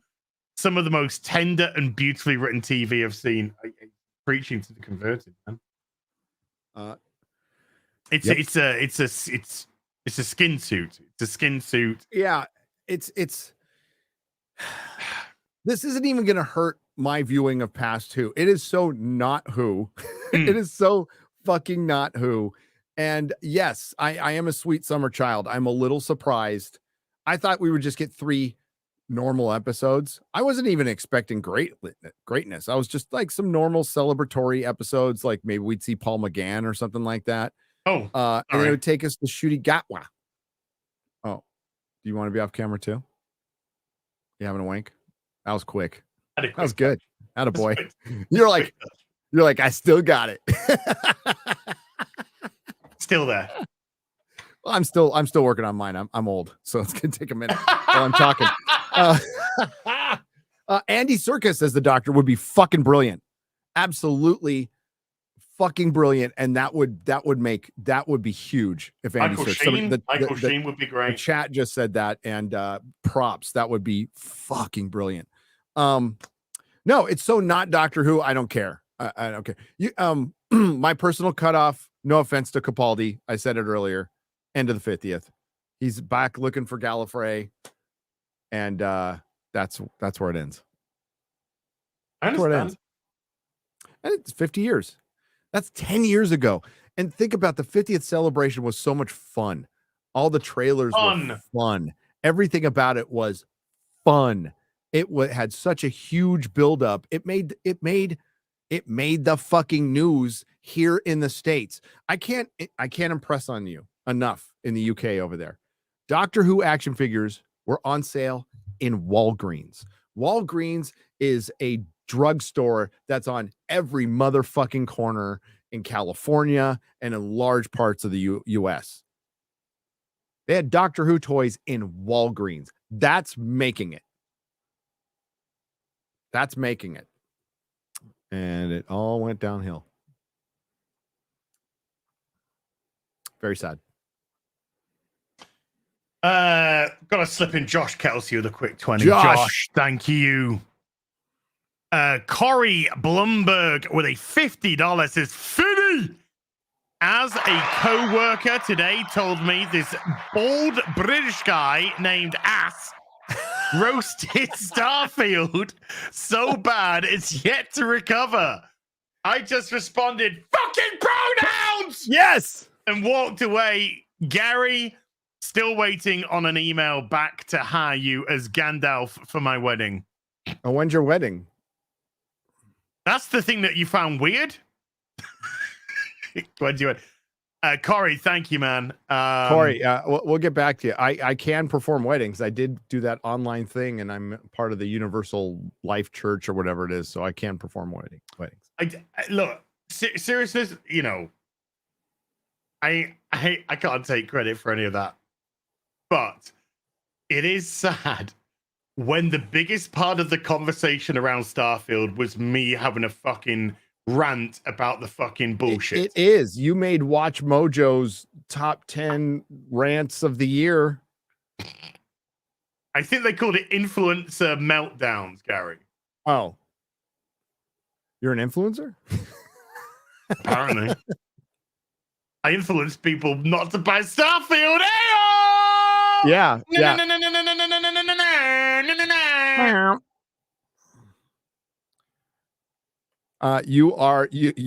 how weird is that? How weird is that? Like, we don't get to choose our legacies, but when we finally have the funeral because he died a couple weeks ago, we're gonna go, the man who brought down Starfield. Bethesda's just like, oi, we did that all by ourselves. Hey, yeah, they actually did. And Bushin Ryo Cat with a 50 as well. Gary touched a figure, and now I want that movie, the prequel to Man with No Name Westerns. Remember when Clint? They're in 4K. Transfers aren't great though. Remember when Clint told that woman, "I knew a woman like you once, but couldn't help her." I want that story. Mangold Logan directs, Clint's son to play his role. I think Mangold could. He's done a good Western in the past. I think that's where he needs to go and not make movies for Lucasfilm. It's obviously a little bit too much for him. Yeah, he gets a little bit upset. I'm blocked by him on Twitter. I'm not sure if I am, but there again, I have jumped from a couple of accounts. No, I am not. I am not. But I don't care. Bushin Cat, thank you. Everyone who didn't get their super chat read out today, I will read it out on Afternoon Tea with Az this Sunday, 2:30 UK time. Thank you so much indeed for supporting the channel, and I'll give you the time that you deserve on Sunday when we go through the rest of those. Gary, anything you'd like to plug before we go, sir? Just released a video on the main channel saying goodbye to Doctor Who. It's my last Doctor Who video. Done after that. Don't really fucking care. There's other fish to fry. There's other things to talk about, and I just think it died long ago anyway. Gonna stream with Ryan on Thursday for Reacher season 2, and then Friday Night Tights with since Az is still dead, Millar and Disparu will be with us talking about stuff. That's it. Thanks for having me on. It's your show as well, you fucker. Tomorrow, Rip and the Silverback should be back. Eric, I think, is fitting well again. So we'll be having Rip and the Silverback. And I'm going to go see Godzilla -1 on Friday when it releases in the UK. And next Tuesday on the Real BBC, I think we're going to have Graham Nolan on to discuss Godzilla -1. Because he saw it and he loved it, and I would have seen it by then. Mauler would have seen it by then. And so we can actually have a Godzilla -1 discussion. So that's going to be cool. Afternoon Tea with us Sunday, and also Sunday Fun Day. So until then, all of you, thank you so much indeed for watching. Mods, thank you so much indeed for giving up your free time. Everybody who super chatted, membered, remembered, gifted memberships, thank you for supporting the channel. We'll be back with some more stuff very soon. You take care. Bye for now. Go check out our videos as well. We got new videos. Fuck cancel pigs. Yeah. I love punching a cancelled pig. Mm-hmm.